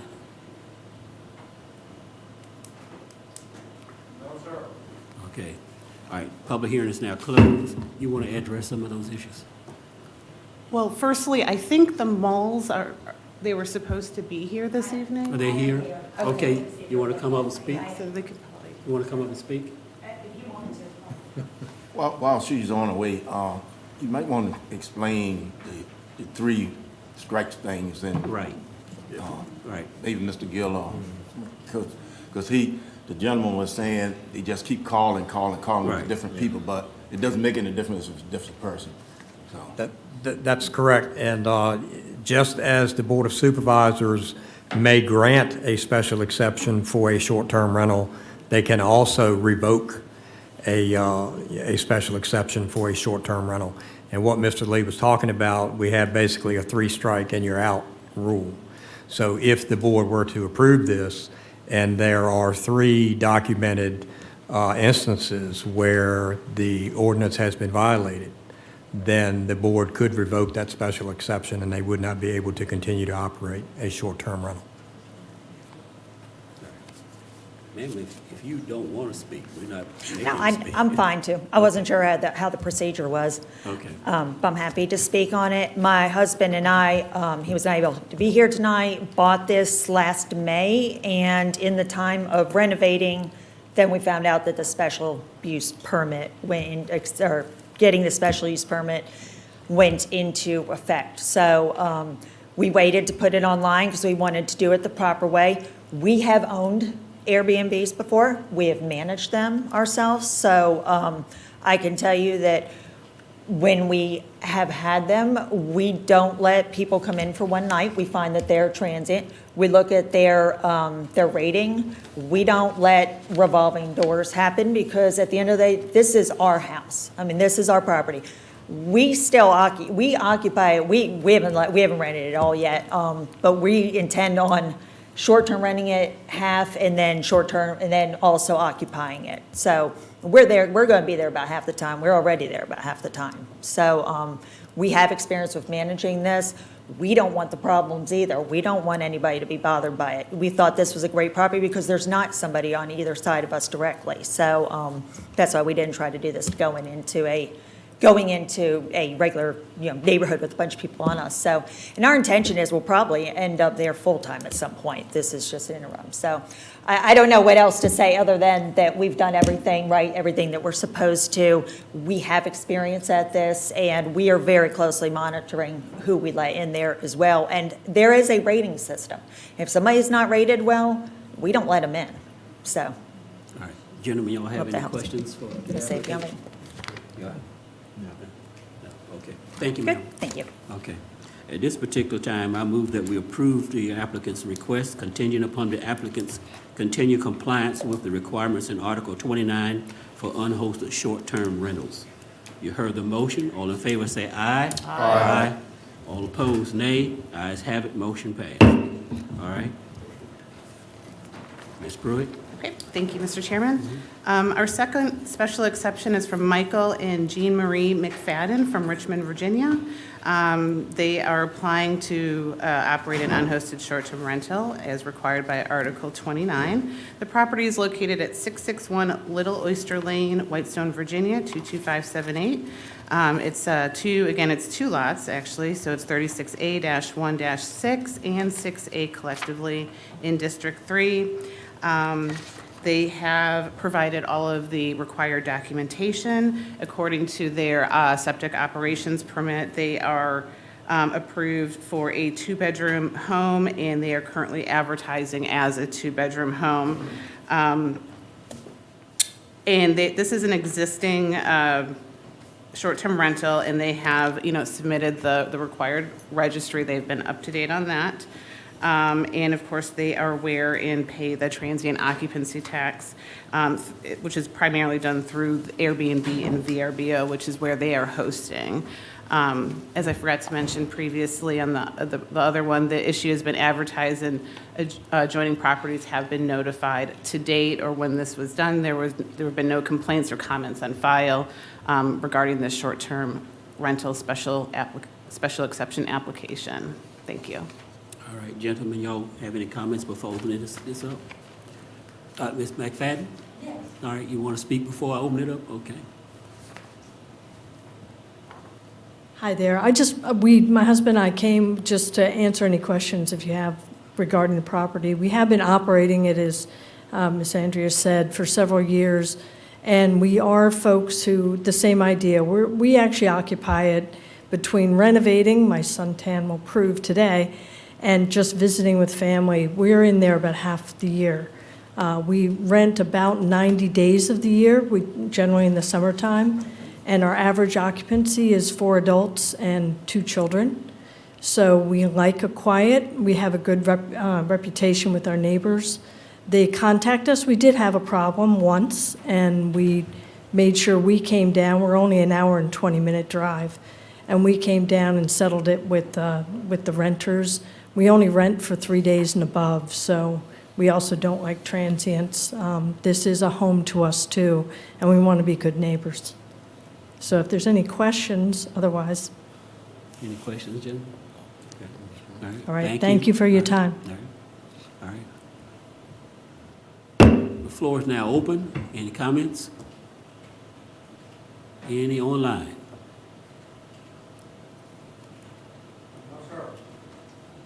The floor is now closed. I entertain a motion. Mr. Chairman, I move that we approve this special exception. All right, you've heard the motion. All in favor say aye. Aye. All opposed, nay. Ayes have it. Motion passed. All right. Ms. Pruitt. All right, thank you. Our last special exception is from Jason and Jennifer Little from Fairfax, Virginia. They are applying to operate an unhosted short-term rental at the location of 219 Dragonfly Drive, Whitestone, Virginia, 22578, tax map number 36-48D in District 3. Again, they have provided all of the required documentation as required by the ordinance. Their septic operations permit is actually for a 3-bedroom home, and they are advertising a 2-bedroom home. Again, similarly, they are represented by local realtor Amber Walker. So as such, they are exempt from the actual annual registry. This issue has been advertised and adjoining property owners notified as required by law. To date, there have been no complaints or comments on file regarding the short-term rental special exception application. Thank you. All right, gentlemen, any questions, comments? All right. Public hearing is now open. Any comments? Any online? Public hearing is now closed. I entertain a motion. Mr. Chairman, I move that we approve this special exception. You've heard the motion. All in favor say aye. Aye. All opposed, nay. Ayes have it. Motion passed. All right. Ms. Hall. Thank you, Mr. Chairman. Just take this microphone back. Okay, we have for you this evening an application to change the zoning district classification from residential general district R1 to industrial limited district M1 by Kara and Christopher Todd Patterson for 2 .532 acre parcels identified as tax map numbers 26-18E and 26-18L, located on Oak Hill Road in District 1. This request comes to the Board of Supervisors with a recommendation of approval 3-2 by the Lancaster County Planning Commission. Article 9 of the Lancaster County Land Development Code outlines permitted uses and regulations for the industrial limited M1 district. The applicant wishes to utilize both parcels for boat and boat trailer storage as part of the services provided by their existing business, the Yankee Point Marina. Currently, the parcels are zoned R1, and the applicant wishes to be in compliance with the allowable uses of the zoning code. This rezone request may be considered reasonable and appropriate if the nearby parcels have industrial uses.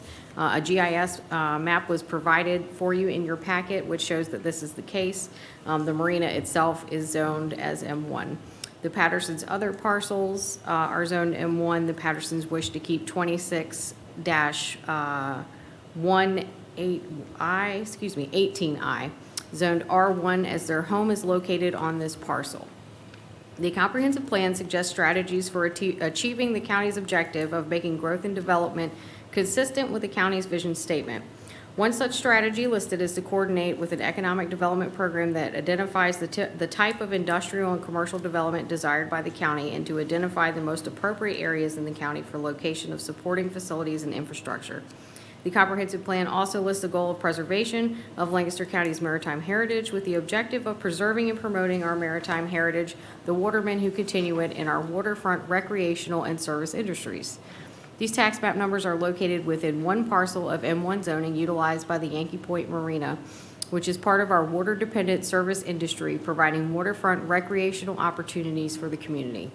County staff have recently received feedback from multiple county taxpayers that there are not enough boat and boat trailer storage options in the county and that the options that do exist are not near their preferred boating locations. To help the request, the applicants have provided a signed and notarized conditional rezoning proffer, which was included in your packet. They've also provided a landscape plan, and I've got a slide for that I'd like to show you. This was included today for you. They plan to screen the boat storage area with Leland cypress trees, which will be planted approximately 8 to 10 feet apart. There's a visual representation there. The trees grow 3 to 4 feet per year, giving complete blockage within 18 to 24 months. This issue was advertised and adjoining property owners notified as required by code. To date, there has been input from 2 interested members of the public in opposition. One of these members has provided a petition in opposition to this request. Originally with 9 names, we received an updated petition right before this meeting started, and a copy of that was provided to you. Also included in your packet are the minutes from the Planning Commission meeting in March. Thank you, Mr. Chairman. All right, thank you. Board members, you have any questions on Ms. Hall before I open this up? Okay, all right. The floor is now open for comment. Any comments?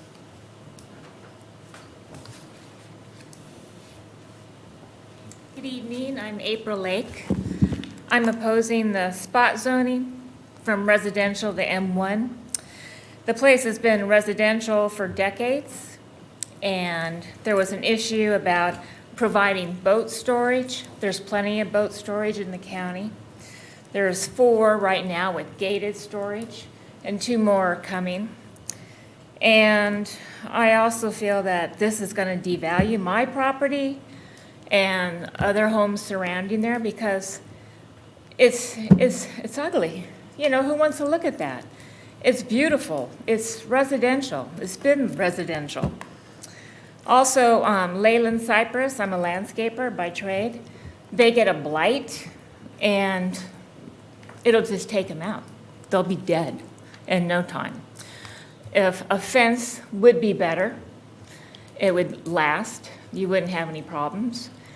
And I'm requesting that if this does go through, that there be a fence put up with the opening on his east side of his house. So we don't have to look at it. He can look at it. Well, he doesn't even have to look at it. It's on the back of his property. It'll also increase traffic on our 18-foot wide road. It'll increase the safety hazard for pedestrians, cyclists, and especially children, because they just aren't savvy.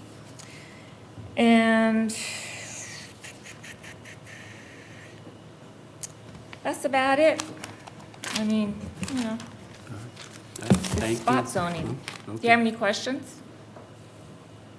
No, ma'am. No? No. Okay. Thank you. Well, that's how I feel. Thank told you. us. You've told us. All right. All right. Anyone else? Anyone else? Anyone online?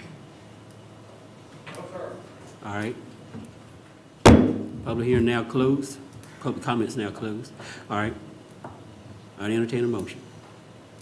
Mr. Chairman, as I am representing District 1, I move that we accept or we approve this zoning district classification change to industrial limited. And that's my motion. Okay. You've all heard the motion. All in favor say aye. Aye. Aye. All opposed, nay. Ayes have it. Motion passed. Okay. Ms. Hall. Thank you, Mr. Chairman. Our last public hearing for this evening is to consider revision to the Lancaster County, Virginia Land Development Code, Part 1 Zoning Ordinance, Article 18, the Waterfront Overlay Districts, W1, and Article 1 definitions. This request comes to the Board of Supervisors with a recommendation of approval 5-0 by the Lancaster County Planning Commission. County staff and the Board of Supervisors have received feedback that the Lancaster County, Virginia Land Development Code, Part 1 Zoning Ordinance, Article 18, Waterfront Overlay, All Districts, W1, should be updated to address residents' inability to subdivide parcels that are within 800 feet of a tributary stream due to the restrictions placed on parcels within the waterfront overlay, which requires a minimum lot size of 2 acres. At the last Planning Commission meeting, Planning Commission members voted to advance Option 3, water shoreline 800 feet, to the Board of Supervisors for consideration with a recommendation of approval. The proposed changes to Article 18, Waterfront Overlay, All Districts, W1, and Article 1 definitions are included in your packet. Also included in your packet is the accompanying language for the potential revisions, pertinent research, the VIMS definitions, a presentation with illustrative mapping, meeting minutes detailing previous discussion of the W1 by the Planning Commission, and previously received public comments. Staff member Glenn Rowe has provided GIS mapping illustrating the current W1 and the proposed revision. These maps were included in your packet, and I'm going to go through a brief presentation with some of those mappings here so you can see them. Excuse me. Also included in your packet is a recent example of request for a family subdivision by a county resident. I'll also provide you with some illustrative mapping in that presentation. The family member would like to divide a lot for 2 nephews. Ideally, the family would like the parcel tax map number 27-282A, to be evenly divided for this purpose. Unfortunately, an even division of this parcel is not possible under the current W1. The parcel is split by the W1, and the section of the parcel including in the W1 would need to meet that 2-acre minimum. This parcel is approximately 3 acres. While a subdivision is possible, the resulting parcels will be in irregular shape, and one nephew will receive a much larger parcel. In addition, a septic easement may be required if the smaller parcel does not include the existing septic system for the existing home. The proposed changes of the W1 would remove this parcel from the W1, allowing for an even division. Mapping was included in your packet illustrating that potential division. The proposed code language is intended to effectively address the community's concerns regarding the W1 while also maintaining the original intent of the code. At the January 19, 2025 Planning Commission meeting, a comment was made regarding the possibility of heritage legacy exceptions for family subdivisions. Staff discussed this option with Mr. Jim Cornwell, County Attorney, and he advised that he could not recommend this option as it would require an extensive title search by staff for each division and would require an affidavit approved to restrict the sale of the property for a specific time frame to prevent immediate resale of the property. A question was also posed regarding the option to restrict the application of the W1 to subdivisions of 6 lots or more, meaning a subdivision of less than 6 lots would be exempt from the W1 requirements. Mr. Cornwell advised that he could not recommend this option as it would be discriminatory. For you this evening, I provided 5 additional public comments that came in this week after you received your packets, and they were shared with you. One includes a public comment from Pat Freer. I think he spoke at the Planning Commission, but I don't think he can be here tonight, so he shared that with you. I'm just going to go through this presentation quickly regarding this proposed change. So how this applies with Lancaster 2035. 2035, we envision Lancaster County as a highly desirable and economically successful rural region with all age groups represented, well known for its heritage, the arts, water, and nature-based recreation facilities, tourism assets, and healthcare communities. We have a vibrant school system which continually pursues excellence as an attraction for young families. The county is known for its focus on family values and safe and affordable living venues for all. And that's where we look to how we can assist the county in achieving that goal of safe and affordable venues for all. The 2035 strategic plan specifically addresses housing with the objective number 1 to create affordable housing, the goal to work with area builders and developers to assist with affordable housing. Steps to achieve this goal include review of regulations and zoning ordinances for necessary updates. This includes review of our zoning ordinances and their conformance with both the 2035 strategic plan and the county's comprehensive plan.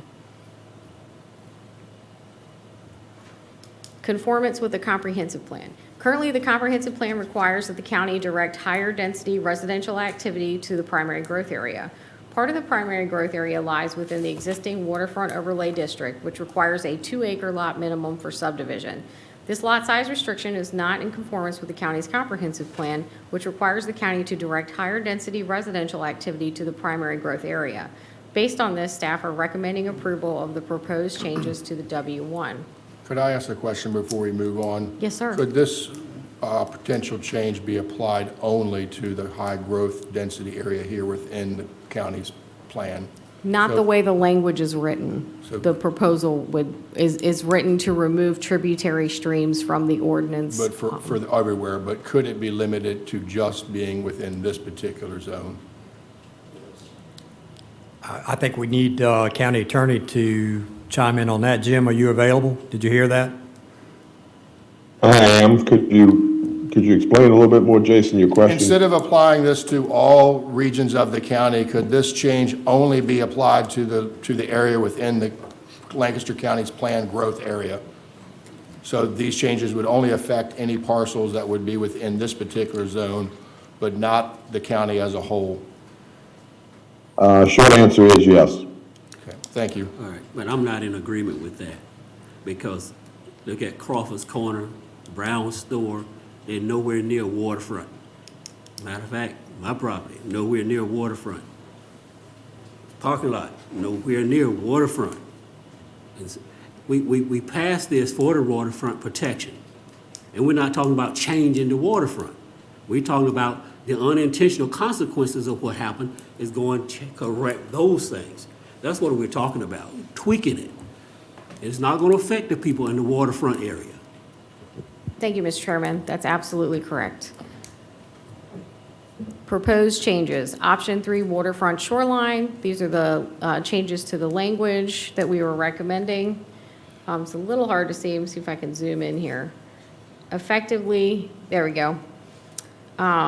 You're keeping tidal marshes, but removing the language where it says wetlands to include both tidal and non-tidal wetlands connected by surface flow.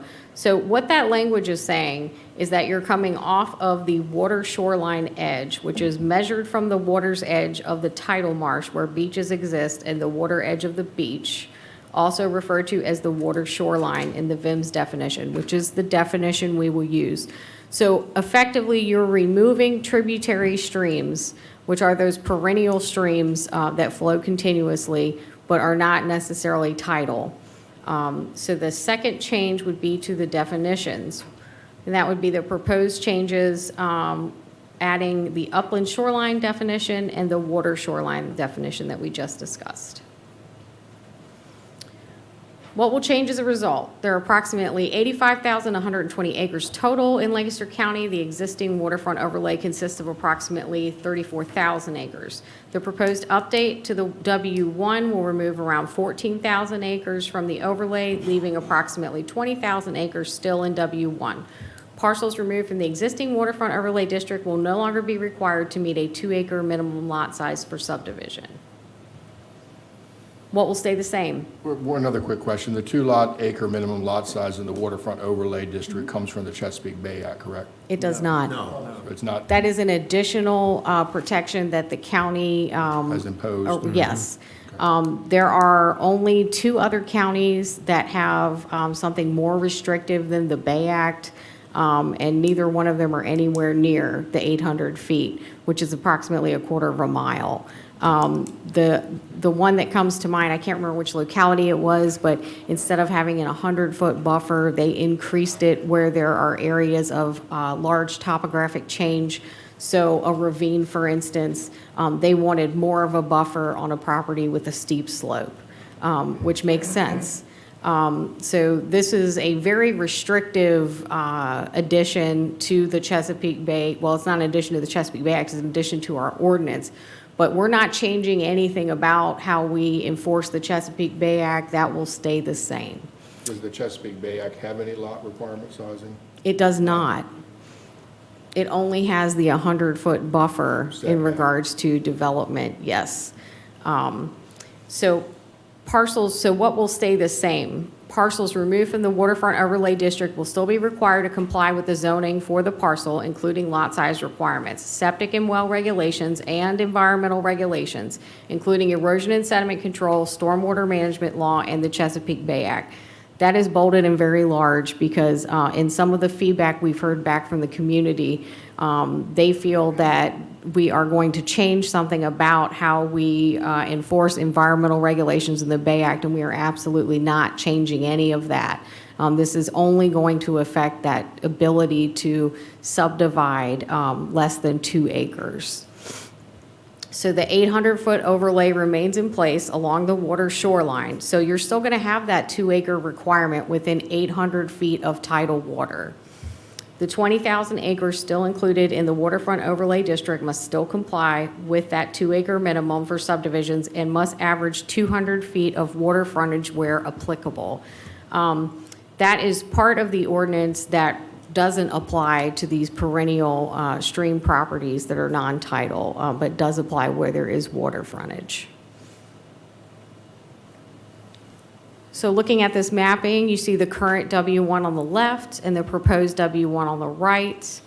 It's shown in yellow, so it's a little hard to see. I'm going to zoom in on that a little bit here. There you go. And so you can see how it's still off of tidal shore, but doesn't extend further up into the county off those perennial streams. So for an overlay comparison, we've got both turned on here, and you can see that darker green color is the original existing, and the lighter color is what is proposed. So the example we discussed earlier was for the Beal family subdivision. You can see the green here splitting this parcel and how if you were to divide this, it would be very irregularly shaped because anything within that green area would need to be 2 acres. And again, this is a 3-acre parcel. And That's then, nowhere near water, right? that's correct.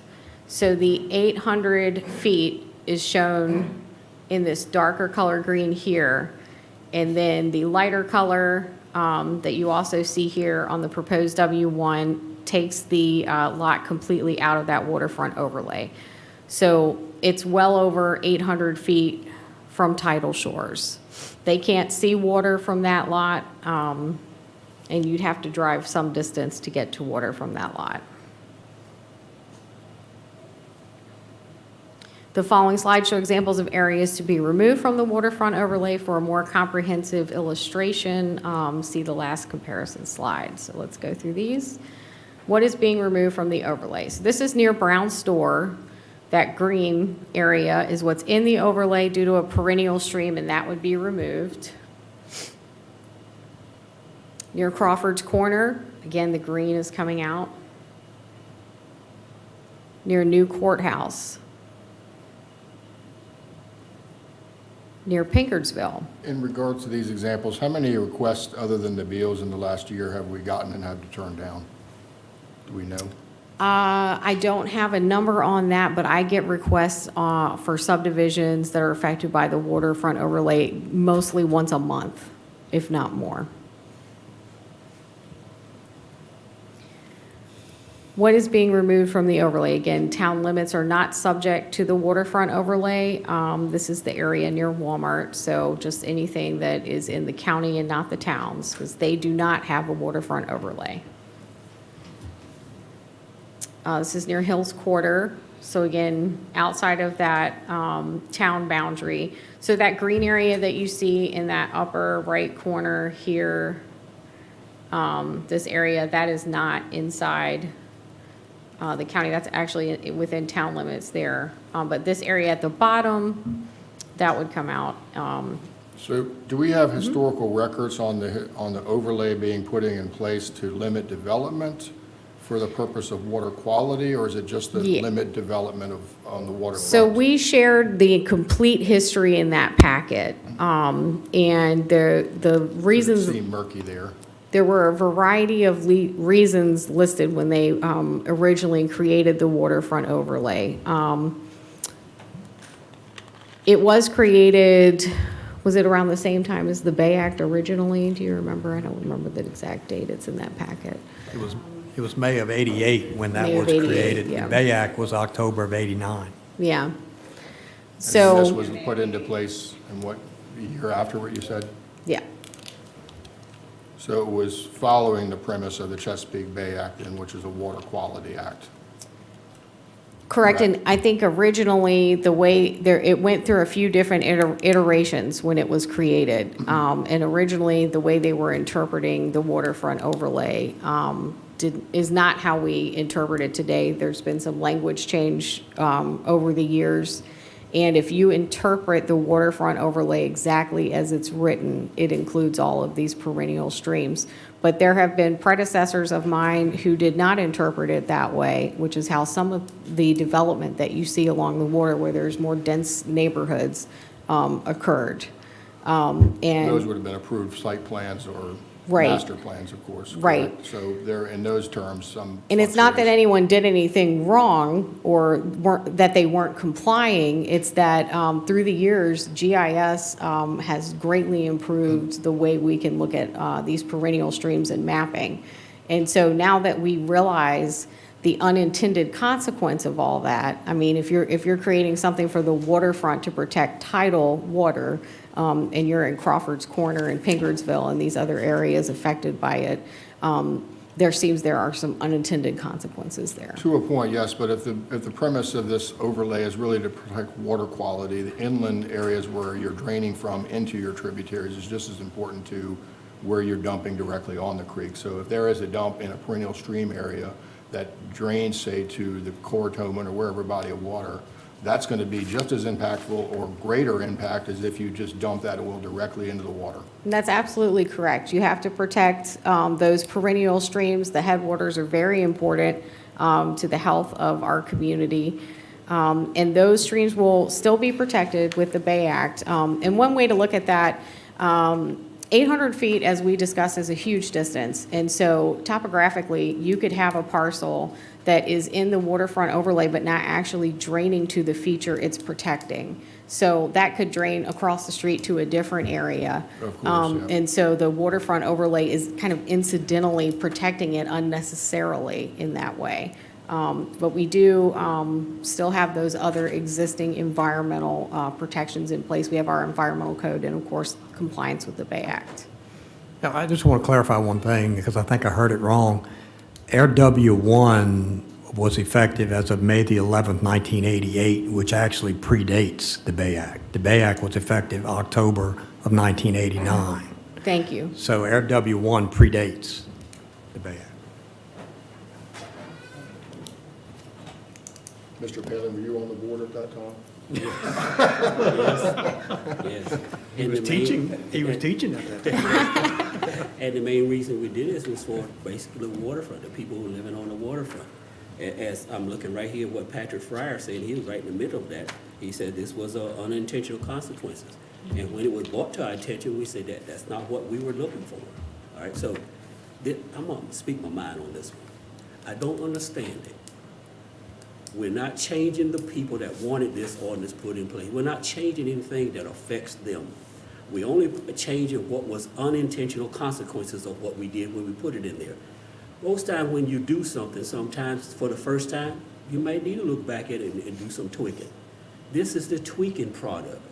I'm gonna say this too. People think, and I've heard this, I've read the comments, that developers putting pressure on us. Developers have not put any pressure on any one of us that I know of, and hadn't been putting any pressure on me. As a matter of fact, they brought it to my attention and said, you can do with it what you want. And I'm glad they did, because I didn't think about it. I hadn't looked at it. We passed the ordinance, thought everything was fine, went on about our business. All right? But then when it brought it to our attention, we said, let's sit down and take a look at it. And we're finding out there are things. And then I listened to Miss Oliver, Miss Hall, Olivia, I listened to her, and she says people keep asking about it all the time. Mr. Gill also had the plan and land use. He tells me also that people was asking him about it. So we're making our tweak, and the tweak that's being made is not going to affect anybody in a detrimental manner. It's going to help some people inland. Crawford's Corner, Brown Store, some of those people probably wish they did have waterfront. I know I do. I always wanted to live on the water, couldn't afford it. Now you said I got waterfront. All right. So, I'm taking this, well, be quite honest. The chairman brings up a good point, because these properties are not taxed as waterfront. They can't be sold as waterfront for additional fees or funding that you would see, if you were selling a nice waterfront property on tidal water. So that's a very good point. This next slide shows near Devil's Bottom, which again is not near the water at this point. This is near Muskemon,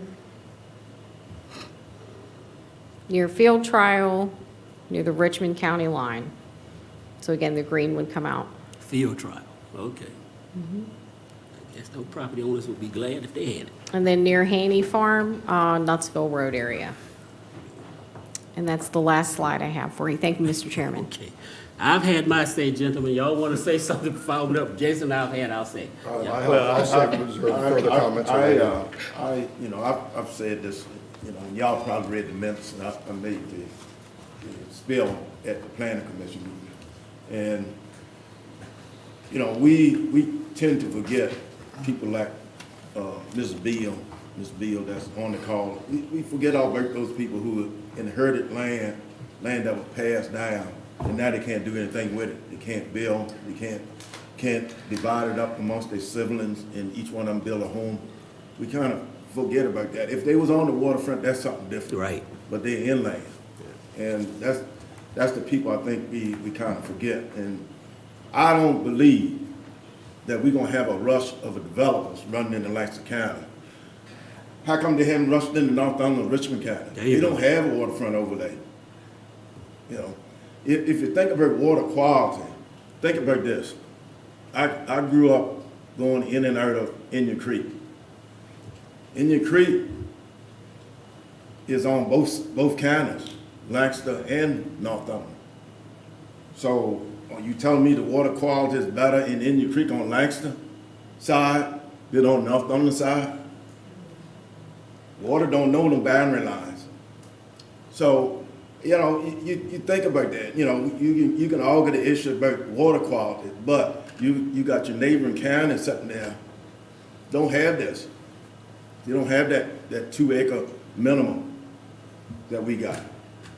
And yet we sharing the creek right there in Kilmarnock, let's say call it Kilmarnock. And I spent many hours on that creek growing up. And I can tell you the landscape on the shoreline has changed drastically.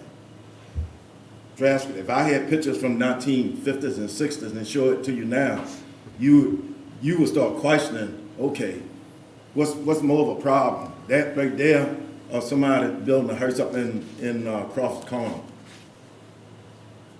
I think the issue in terms of water quality there, Bill, would be that if you're just mentioning that the density on Indian Creek and other creeks has vastly increased over the years. And as we grew up, all those creeks, you could go around and you could oyster wherever you wanted to. You could harvest oysters, you could eat those oysters. But now, 3 or 4 months out of most of the years, most of these creeks and tributaries are condemned for oystering. You can't oyster now, even given the current conditions. So I think if you are increasing more density inland, you're still going to put more sewage into an environment that's ultimately the main problem in the Chesapeake Bay is, one, sedimentation from erosion, and the primary pollutant in the bay is not like industrial pollutants anymore. It's human waste. It's E. coli poisoning. And so that comes from developments. It comes from dense developments. It comes from cities and sewer who have issues, who can't manage their systems, or they haven't been upkept to the point where they can have issues. So water quality is an issue here. I mean, there are other issues, but Ernest, I think we should, at this point, if there's no other public comments from this board, we should just listen to the public before there's any more board comments. Yeah.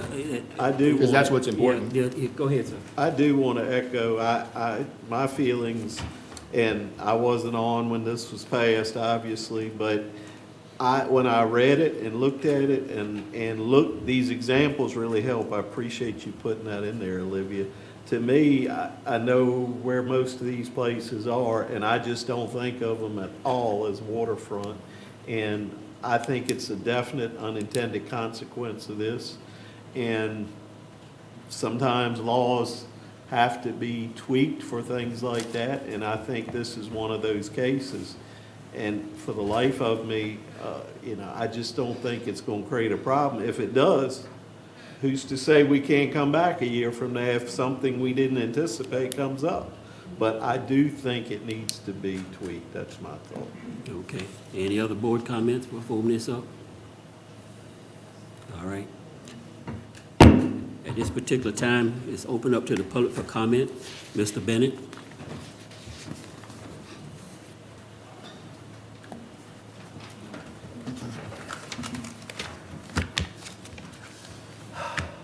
Chairman Palin, members of the board.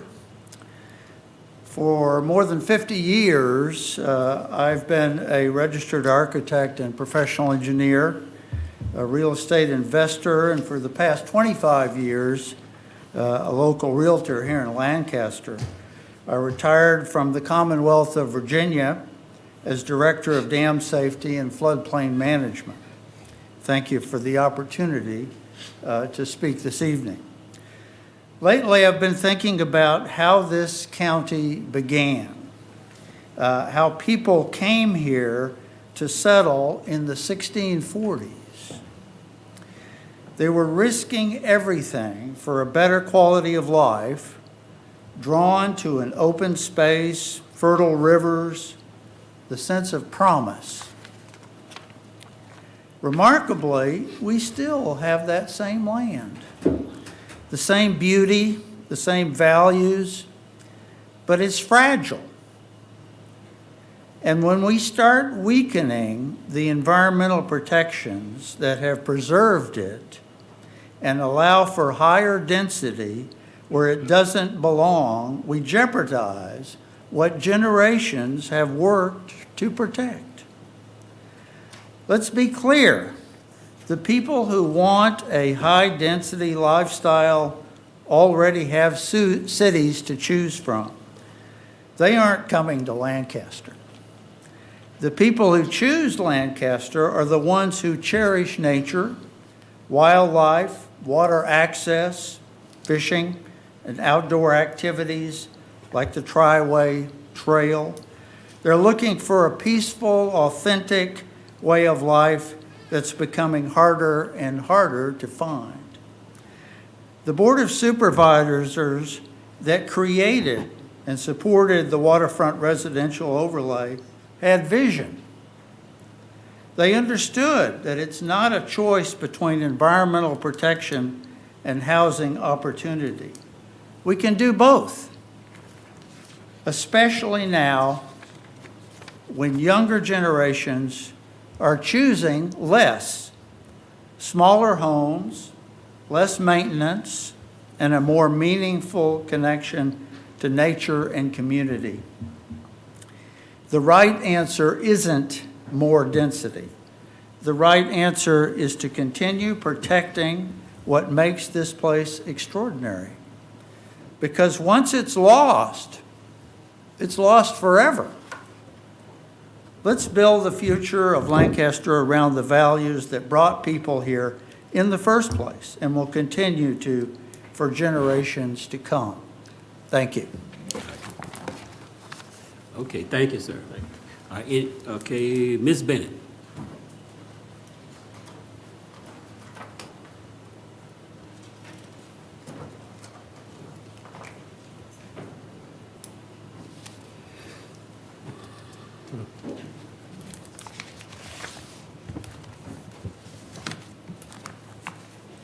No clock?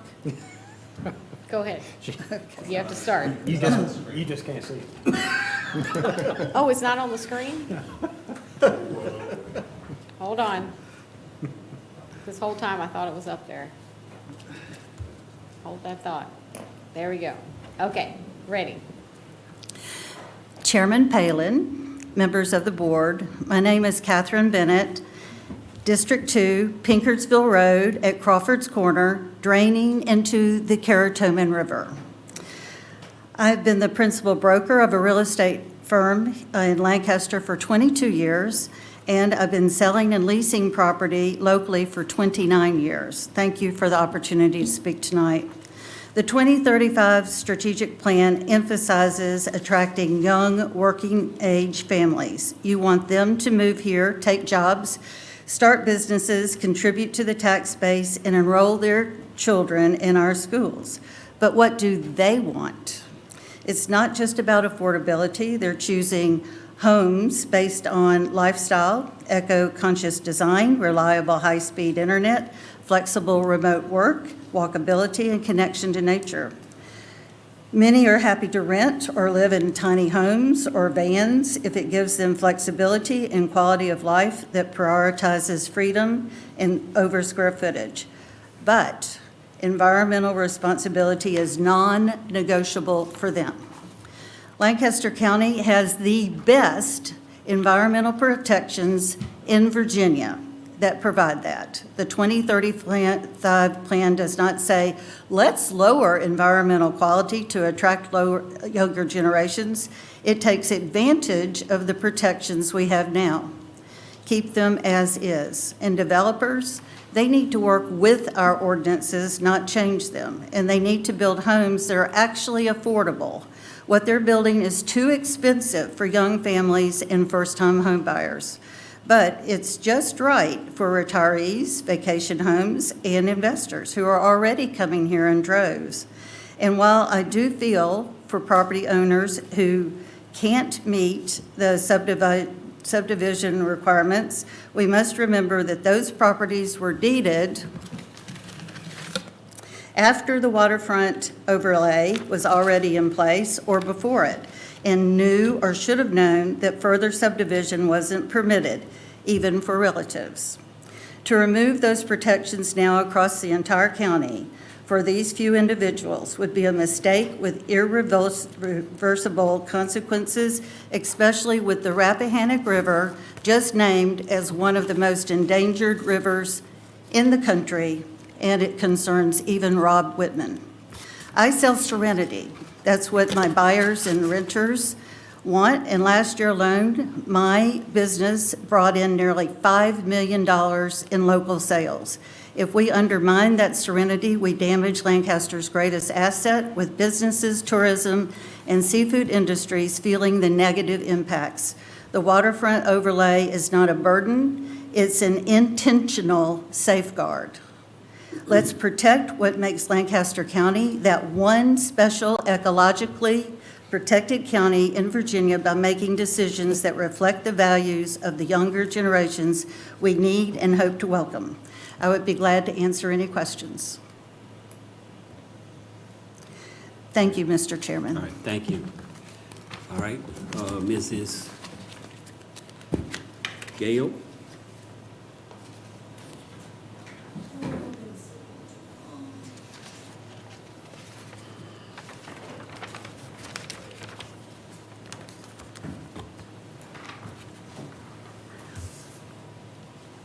Mr. Chairman, members of the Supervisors, I'm coming late to this discussion and following it. I'm going to be short and sweet. I moved from the Eastern Shore. My ex-husband was on the Planning Commission, I think he still is for that matter, for Accomack County. They wrestled with the acreage sizes for many years because the pressure of developers coming from New Jersey and New York was unbelievable until the Bay Act finally went in. And then the county started to really put in some restrictions to help shut that mess down. And I'm really against changing this ordinance. If you want to start special exceptions for people like the Beals, that's a different way to go. But to completely change the entire ordinance, I'm just not in favor of that. So thank you. Thank you. All right. Mr. Costello?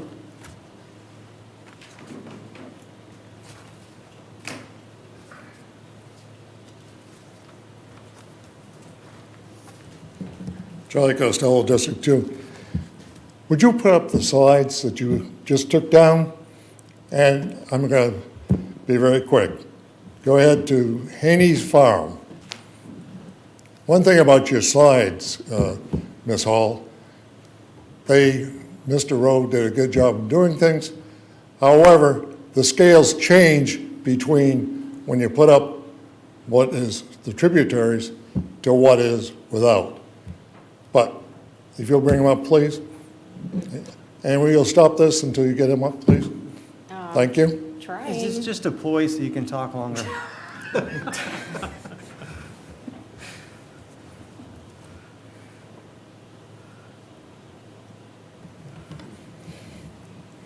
Here's a last line.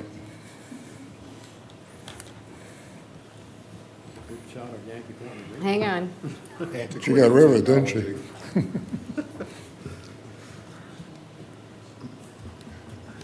I know that boatyard very well.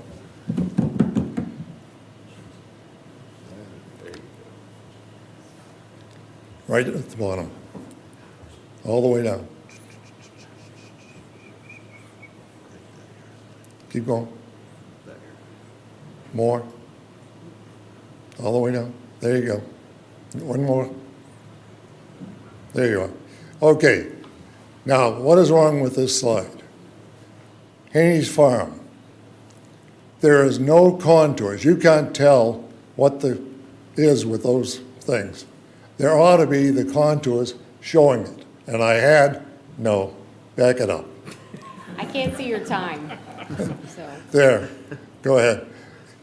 But you cannot tell the steepness of that.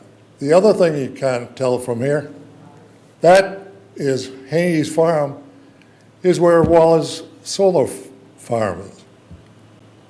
It's not available for anything. There are others through that whole area up there is for solars. It's not going to be available for housing. I worked on affordable housing. I was part of the chapter starting the Habitat for Humanity here. And we built that on the workforce housing. That's what it was all about for people. I worked on the first 13 houses and doing it. They've been down on the 23.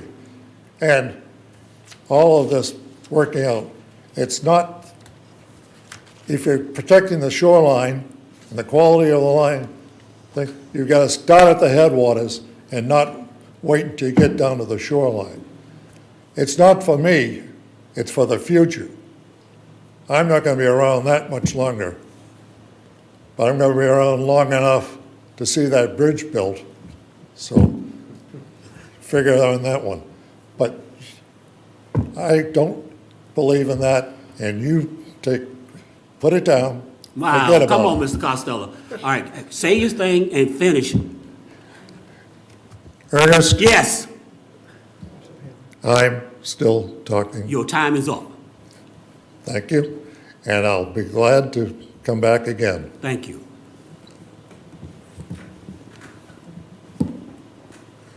I apologize, but I'm tired of people want us to follow rules and you don't follow them yourself. Who set the rules? Sit down. All right, next, Mr. Saunders.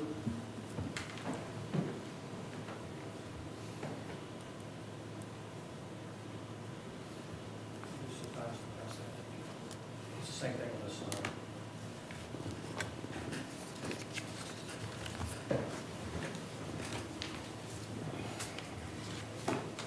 All of these options.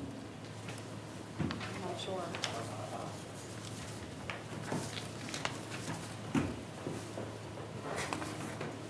Okay, 3 minutes. My name is Tony Sanders. I'm proud to be a citizen of Lancaster County. I've passed this option out to you because this overlay is what the issue is today. Is tonight the night to make a decision to remove what's been substantial protection above and beyond what anybody else hardly has done anywhere in this state? Is tonight the night to do that because we have parcels that need to be subdivided and we need to get a workforce here of young people? And the answer to the question why tonight is not right, because Mr. Palin, you're correct. Beals and people similarly situated need to have a remedy. Mr. Bellows, you're also correct. We need to protect the waters that are for Lancaster County in an incredible way. And the reason why is because millennials and Generation Z people, you know what they want? They're people under 44 years of age. Who here is under 44? Raise your hand. All right. I'm not going to ask you whether you make it down to Generation Z or not. You're probably a millennial. And that's fine. But the point of it is that you're making the decision tonight to do something that happened in May of 1980. To correct you, according to the Lancaster newspapers, on August the 29th of 1991, the Rappahannock Record said, in May of 1990, the supervisors amended the overlay code to make its regulations more restrictive. Minimum lot size was increased from 1 to 2 acres. Maximum shoreline was altered to 100. Also at the May 1990 meeting, the area was increased, doubled. My statement was the original. I don't have time. I'll respond. And the second part of it is this. Prior to that, in March of 1988, I've never found out Lancaster shoreline development being analyzed by the University of Virginia class. Apparently, there was a bunch of uber gurus at a University of Virginia that were commissioned on a grant done by this county to study this exact issue. I can't find that report. I've never seen that report. You've never seen that report. And so the question is, again, look at the blue little fingers. That's why your comments are important, because all the water ends up at the end. Your comment's important, and his comment's important, because a lot of this land doesn't see the water.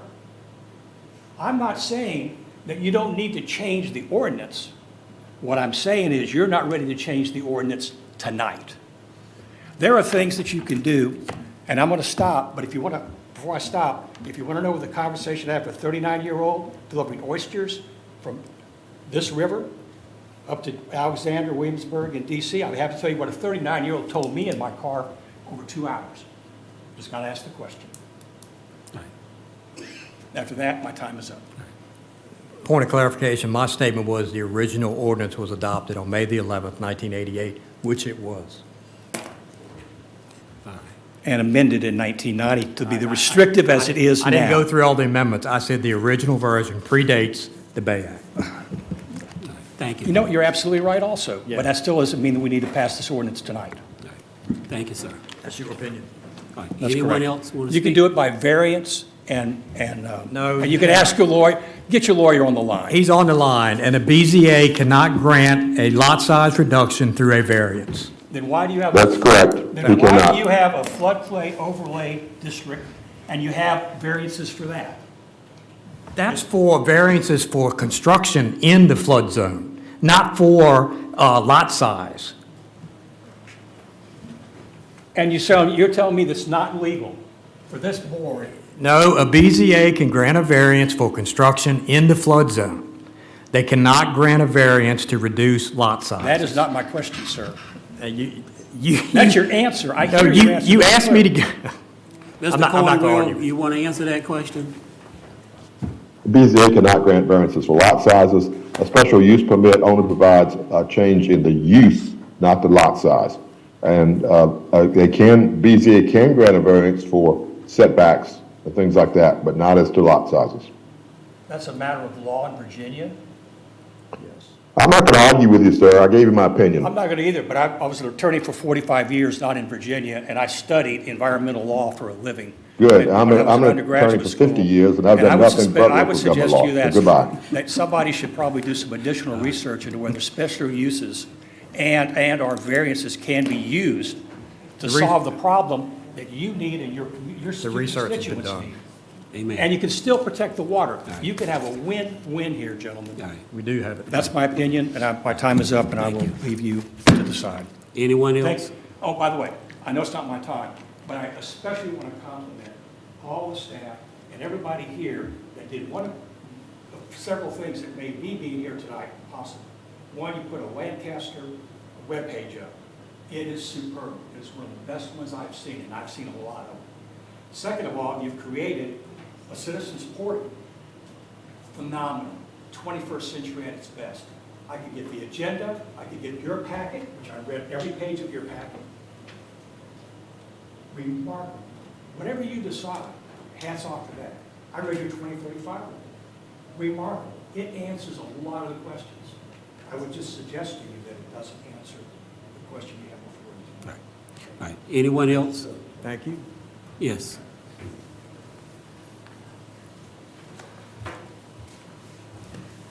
Hi, my name is Jessica Cutler. I'm not good with public speaking.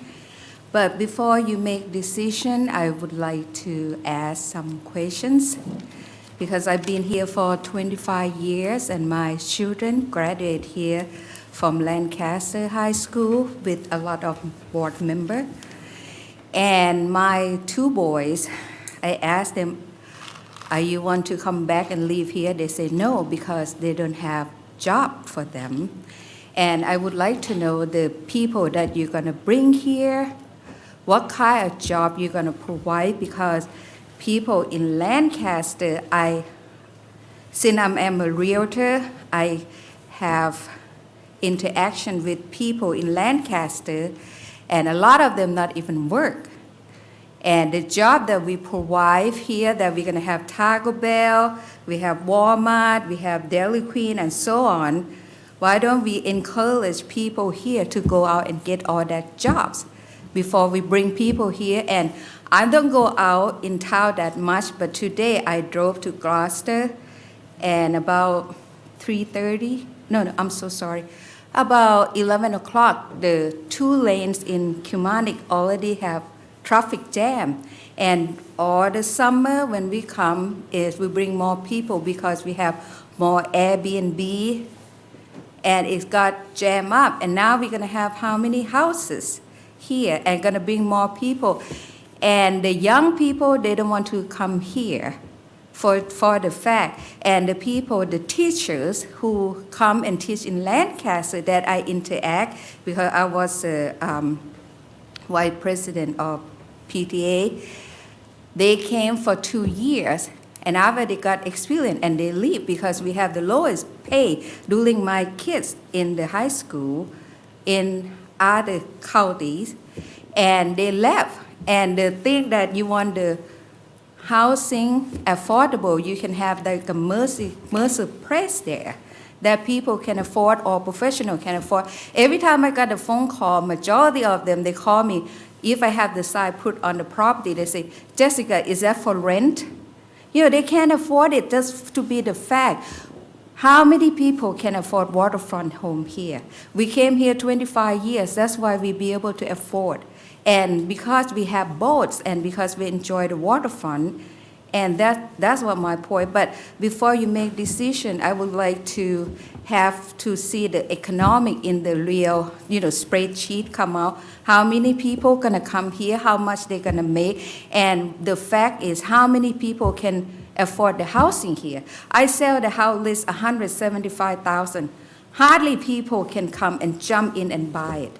That's my point. Thank you so much. And if you can answer my question, I would appreciate that very much. Thank you. Thank you. All right. Anyone else?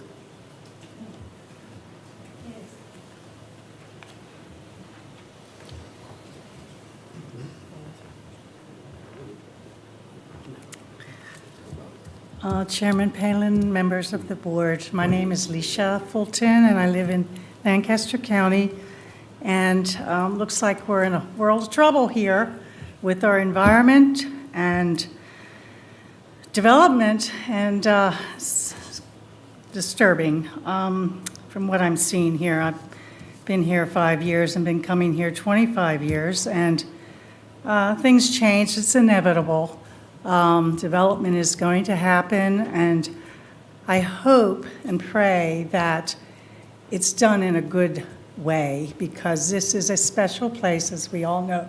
It's our home, and we love it. It's beautiful, it's peaceful, and it's a great place to live, and I wish everyone the best in doing the best they can to keep it the best, because this is what we want. And of course, there are issues, and big ones and serious ones, but the environment and how we live and our health is paramount.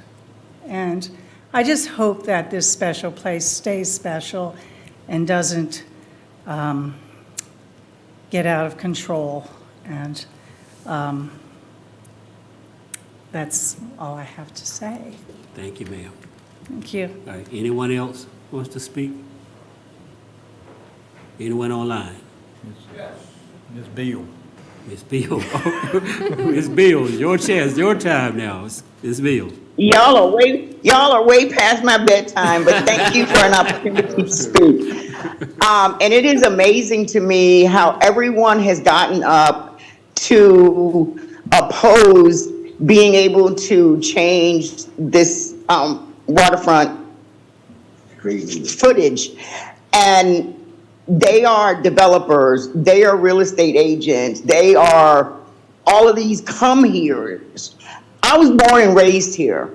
My mother and father bought this land, and it was approved for septic and drain field in April of 1968.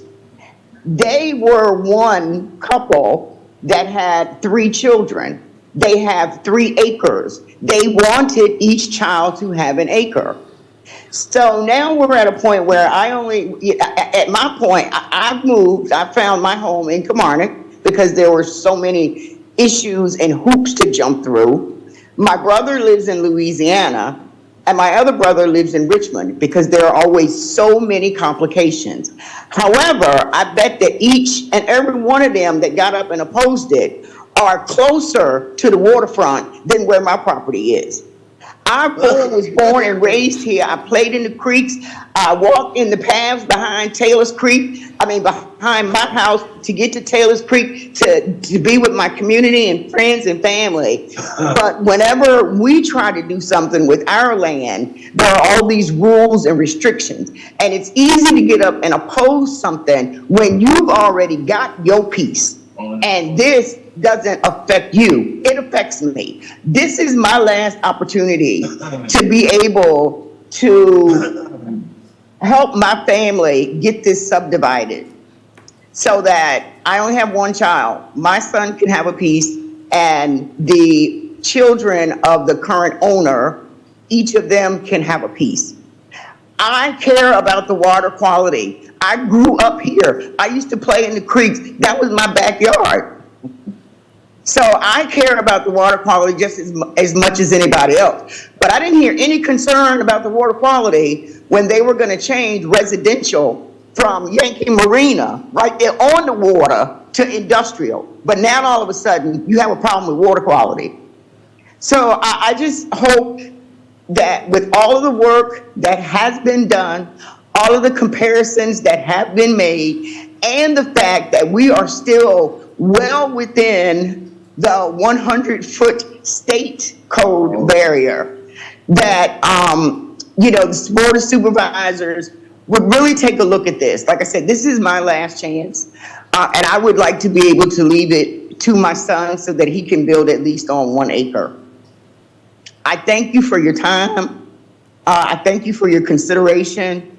And Andrea and Olivia, I really thank you and the Planning Commission for all of the hard work you did to show just how the inland properties are impacted and none of the waterfront properties are. To the extent that we are, where we can't even see the water from I can't see Russia from Alaska, okay? And I can't see water from that piece of property. So thank you. All right, thank you, Ms. Beal. All right, anyone else? All right. At this time, I move that we approve the revision of the Lancaster County, Virginia Land Development Code, Part 1, Zoning Ordinance, Article 18, Waterfront Overlay, all districts W1 and Article 1 definitions. All right. Mr. Chairman, you're allowed further comment, or? Yes, you can have some comment. I'll just make, I'm not really in favor of this. No one has come to me to request this change, neither developer nor any individual constituent.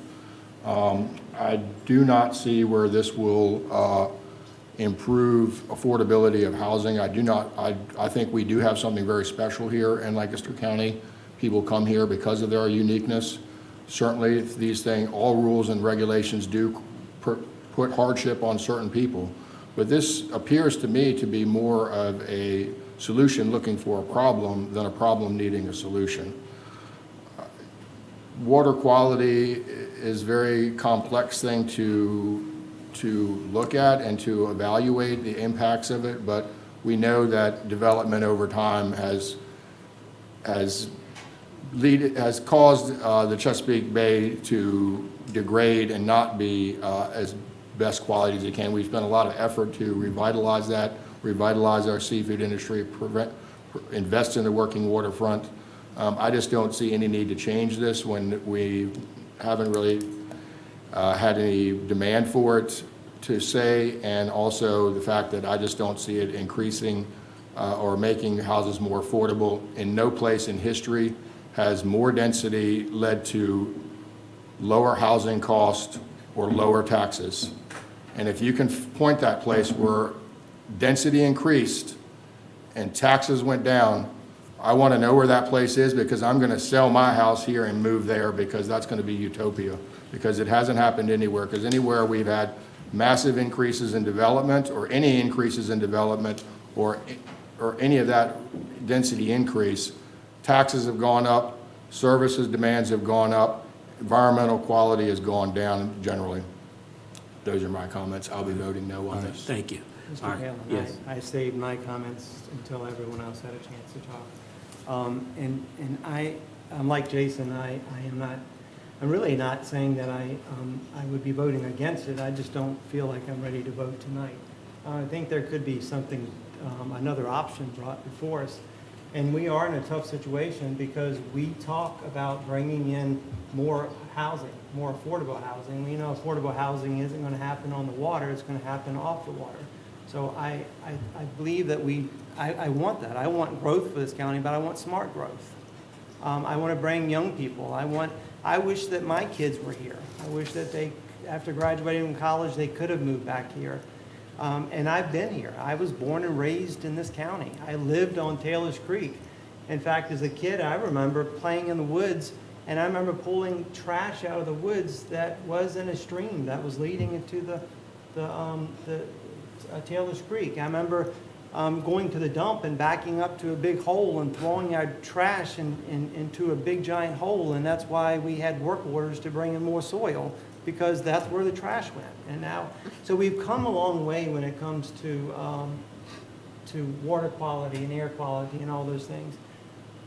But it doesn't mean that we should do something so drastic. I wish that there was, we would look at looking at every situation and voting on each one the same as we do for the short-term rentals. Because I really feel bad for Mrs. Beal. I feel terrible for her. She has every right to pass that on to her son. But I think there's an answer here without making such a drastic change, and we just haven't seen it yet. So I'm going to vote against it because I'm not ready to vote for this. I'm not saying I'm against it. I'm just not ready to vote on this tonight. I would second that too, because there were a number of public comments that were placed before my desk at the 11th hour that I haven't even had time to digest or read at this point, because they were just placed here and came in this afternoon. So with that, I can't even give those comments due credit or due process. Well, gentlemen, I look at this as a fairness thing for landowners. I know this has gotten into where we're talking about development and so on. And as I listen to what they're saying about development and all the problems from development, I'm about ready to say, why don't we just stop all development in Lancaster County? Sounds facetious, doesn't it? But that's what I've been hearing. I don't see a problem, and it's not a big deal. We're tweaking. We're tweaking what we did some years ago. And it's not affecting the land that this ordinance will put in effect to protect. It's not affecting that land. Well, it's not the land I'm worried about, it's the water I'm worried about. Well, when I say land, then I'm including the water. Okay. All right, including all of that. For me, it's the unintended consequences of making such a drastic change now and into the future. I don't consider this drastic. Well, as far as development, it's quite a drastic change of expanding developability of land. Are you dismissing the consequences that's already in effect? Yeah. Oh, no, I mean, I think that there have already been developmental pressures that have put issues on water quality. I think expanding that even further, just carte blanchely, without looking at it on a one-to-one or a one opportunity at a time, as Mr. Smith, just gives the opportunity in the future to turn Lancaster into any of the other counties around here. If you go to Gloucester and you go to the inland, you see lots of tract development, lots of tract neighborhoods of cookie-cutter homes. The further you expand that development opportunity into Lancaster County, the more likely those are the types of developments you're going to see all throughout the county. And those are not going to be affordable homes. They're going to be $4,000 and $5,000 second homes and retirement homes that aren't necessarily benefiting attracting workforce or affordable housing. Again, in no place has development increased and affordable housing gone up or taxes gone down. It's always the other way. Increased development drives more demand, drives the price up. Increased development, increased bodies also drive taxes up. You know, if these changes are put in effect, that land is still going to be under rules and regulations to protect the water or quality of the water. And I look at this, Crawford Corner, Brown Store, we change this and to what we are proposing here in the revision. I don't see big developments taking place in Crawford Corner and Brown Store. And there's other areas in the county that I do not see it taking place in. Mr. Paley, it's not that we can envision it in our time, it's what we do in those policies and what they enact down throughout the years, because you're not going to be, I'm not going to be sitting in this seat, you're not going to be sitting in this seat in 25 years, but what we do today matters to the future and matters to the future of where this county goes and what ultimately happens. And if we increase developmental ability anywhere in the county, somewhere in the future, that's going to mean potentially more development in those areas. You're exactly right. The waterfront overlay, when it was made, it was not intended for this to take place, but it did. And now and it has affected people for how many years? 30-some years? But I'm not saying we can't look at that. We'll look at each one individually. You can't do that. Can't do that. We already been down that road, Mr. Smith. We went down that road with the planning commission. You can't do that. Yes. I'd just like to point out, too, the Planning Commission had 6 different meetings on this topic. They explored 8 different options. The option that they forwarded to you is the work that they did, and they recommended this option. So, you know. Okay, the motion is We also on. issued, this was more of a staff-driven request than a board-driven request. It is staff recommendation, yes. All right. The motion's on the floor. I'm going to put it forth, and I'll repeat the motion to adopt the revision of the Lancaster County, Virginia Land Development Code, Part 1 Zoning Ordinance, Article 18, Waterfront Overlay, all districts, W1 and Article 1 definition. All in favor says aye. Aye. All right, that's 3. All opposed? Nay. 2. All right, 3-2, motion passed. Okay. All right. Consensus docket. I move for approval of the consensus docket. All right, you've heard the motion. All in favor say aye. Aye. All opposed, nay. All right, approval passed. All right, consideration docket. Give me a second here to get this up where I can actually see it. Okay. Mr. Chairman, I move that we approve the invoices for the month of April in the following amount: $3,621,012.36 for a total payroll of $465,894.66 for a total of $4,086,907.02, of which capital improvements were $2,793,157.53. All right, y'all heard the motion. All in favor say aye. Aye. All opposed, nay. Ayes have it. Motion passed. All right, Ms. Hall. Thank you, Mr. Chairman. For your consideration tonight, we have a proposed resolution regarding the local and regional water supply planning and application for a FY 2025 water supply planning grant. The recommendation is to adopt the attached resolution and authorize the county administrator to have it executed. Attached is the proposed resolution from the Northern Neck Planning District Commission to address Virginia State Code of Virginia, which requires a comprehensive water supply planning process that involves local, regional, and state-level planning components and responsibilities. The law requires this planning process to be regional. Water sources such as rivers, streams, aquifers, cross-jurisdictional boundaries, and where multiple water systems share a single source, the demands and impacts are shared as well. The Northern Neck relies solely on groundwater for its water supply. Multiple aquifers serve the region and beyond. The water levels in these aquifers are declining. The original Northern Neck Regional Water Supply Plan was prepared with assistance from EE Consulting Incorporated and submitted to Virginia DEQ in July 2010. That plan was reviewed by DEQ and determined to be in compliance with the regulations. The Northern Neck Regional Water Supply Plan was ultimately reviewed and updated in November of 2018 with the assistance of Draper Aid and Associates. The recently updated regulations now require another plan review and update. The updated water supply planning unit boundary, Northern Coastal Plain 1 for the Northern Neck region, still follows the Northern Neck PDC boundary. As always, the Northern Neck Planning District Commission will coordinate and lead this planning process. A final updated and adopted water supply plan must be submitted to Virginia DEQ by October 2029. DEQ is offering limited planning grant funding to the regional planning units to assist with these plan updates, even though it will not be enough to cover the entire cost. The Northern Neck PDC will fund any cost over the above grant funding. The attached resolution, if once adopted, will commit the County of Lancaster to the water supply planning process and will authorize the Northern Neck PDC to apply for the planning grant funding. Thank you, Mr. Chairman. Thank you. All right, any questions, comments? All right, I entertain a motion. I move that a proposed resolution be adopted and authorize the county administrator to execute it. All right, you've heard the motion. All in favor, say aye. Aye. All opposed, nay. Ayes have it. Motion passed. All right, next one, Ms. Hall. Thank you, Mr. Chairman.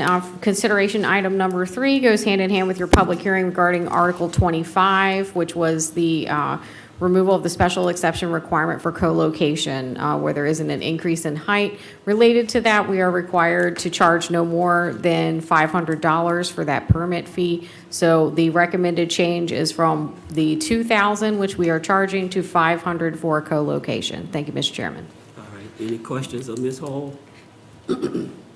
All right, I'll entertain a motion. All right. I move we accept this motion as presented. Okay. All right. All in favor, say aye. Aye. All opposed, nay. Motion passed. Getting late. All right. Any board reports? Yes, I have one. I would like, or actually I have two things. I would like to reappoint Tara Booth to the Planning Commission.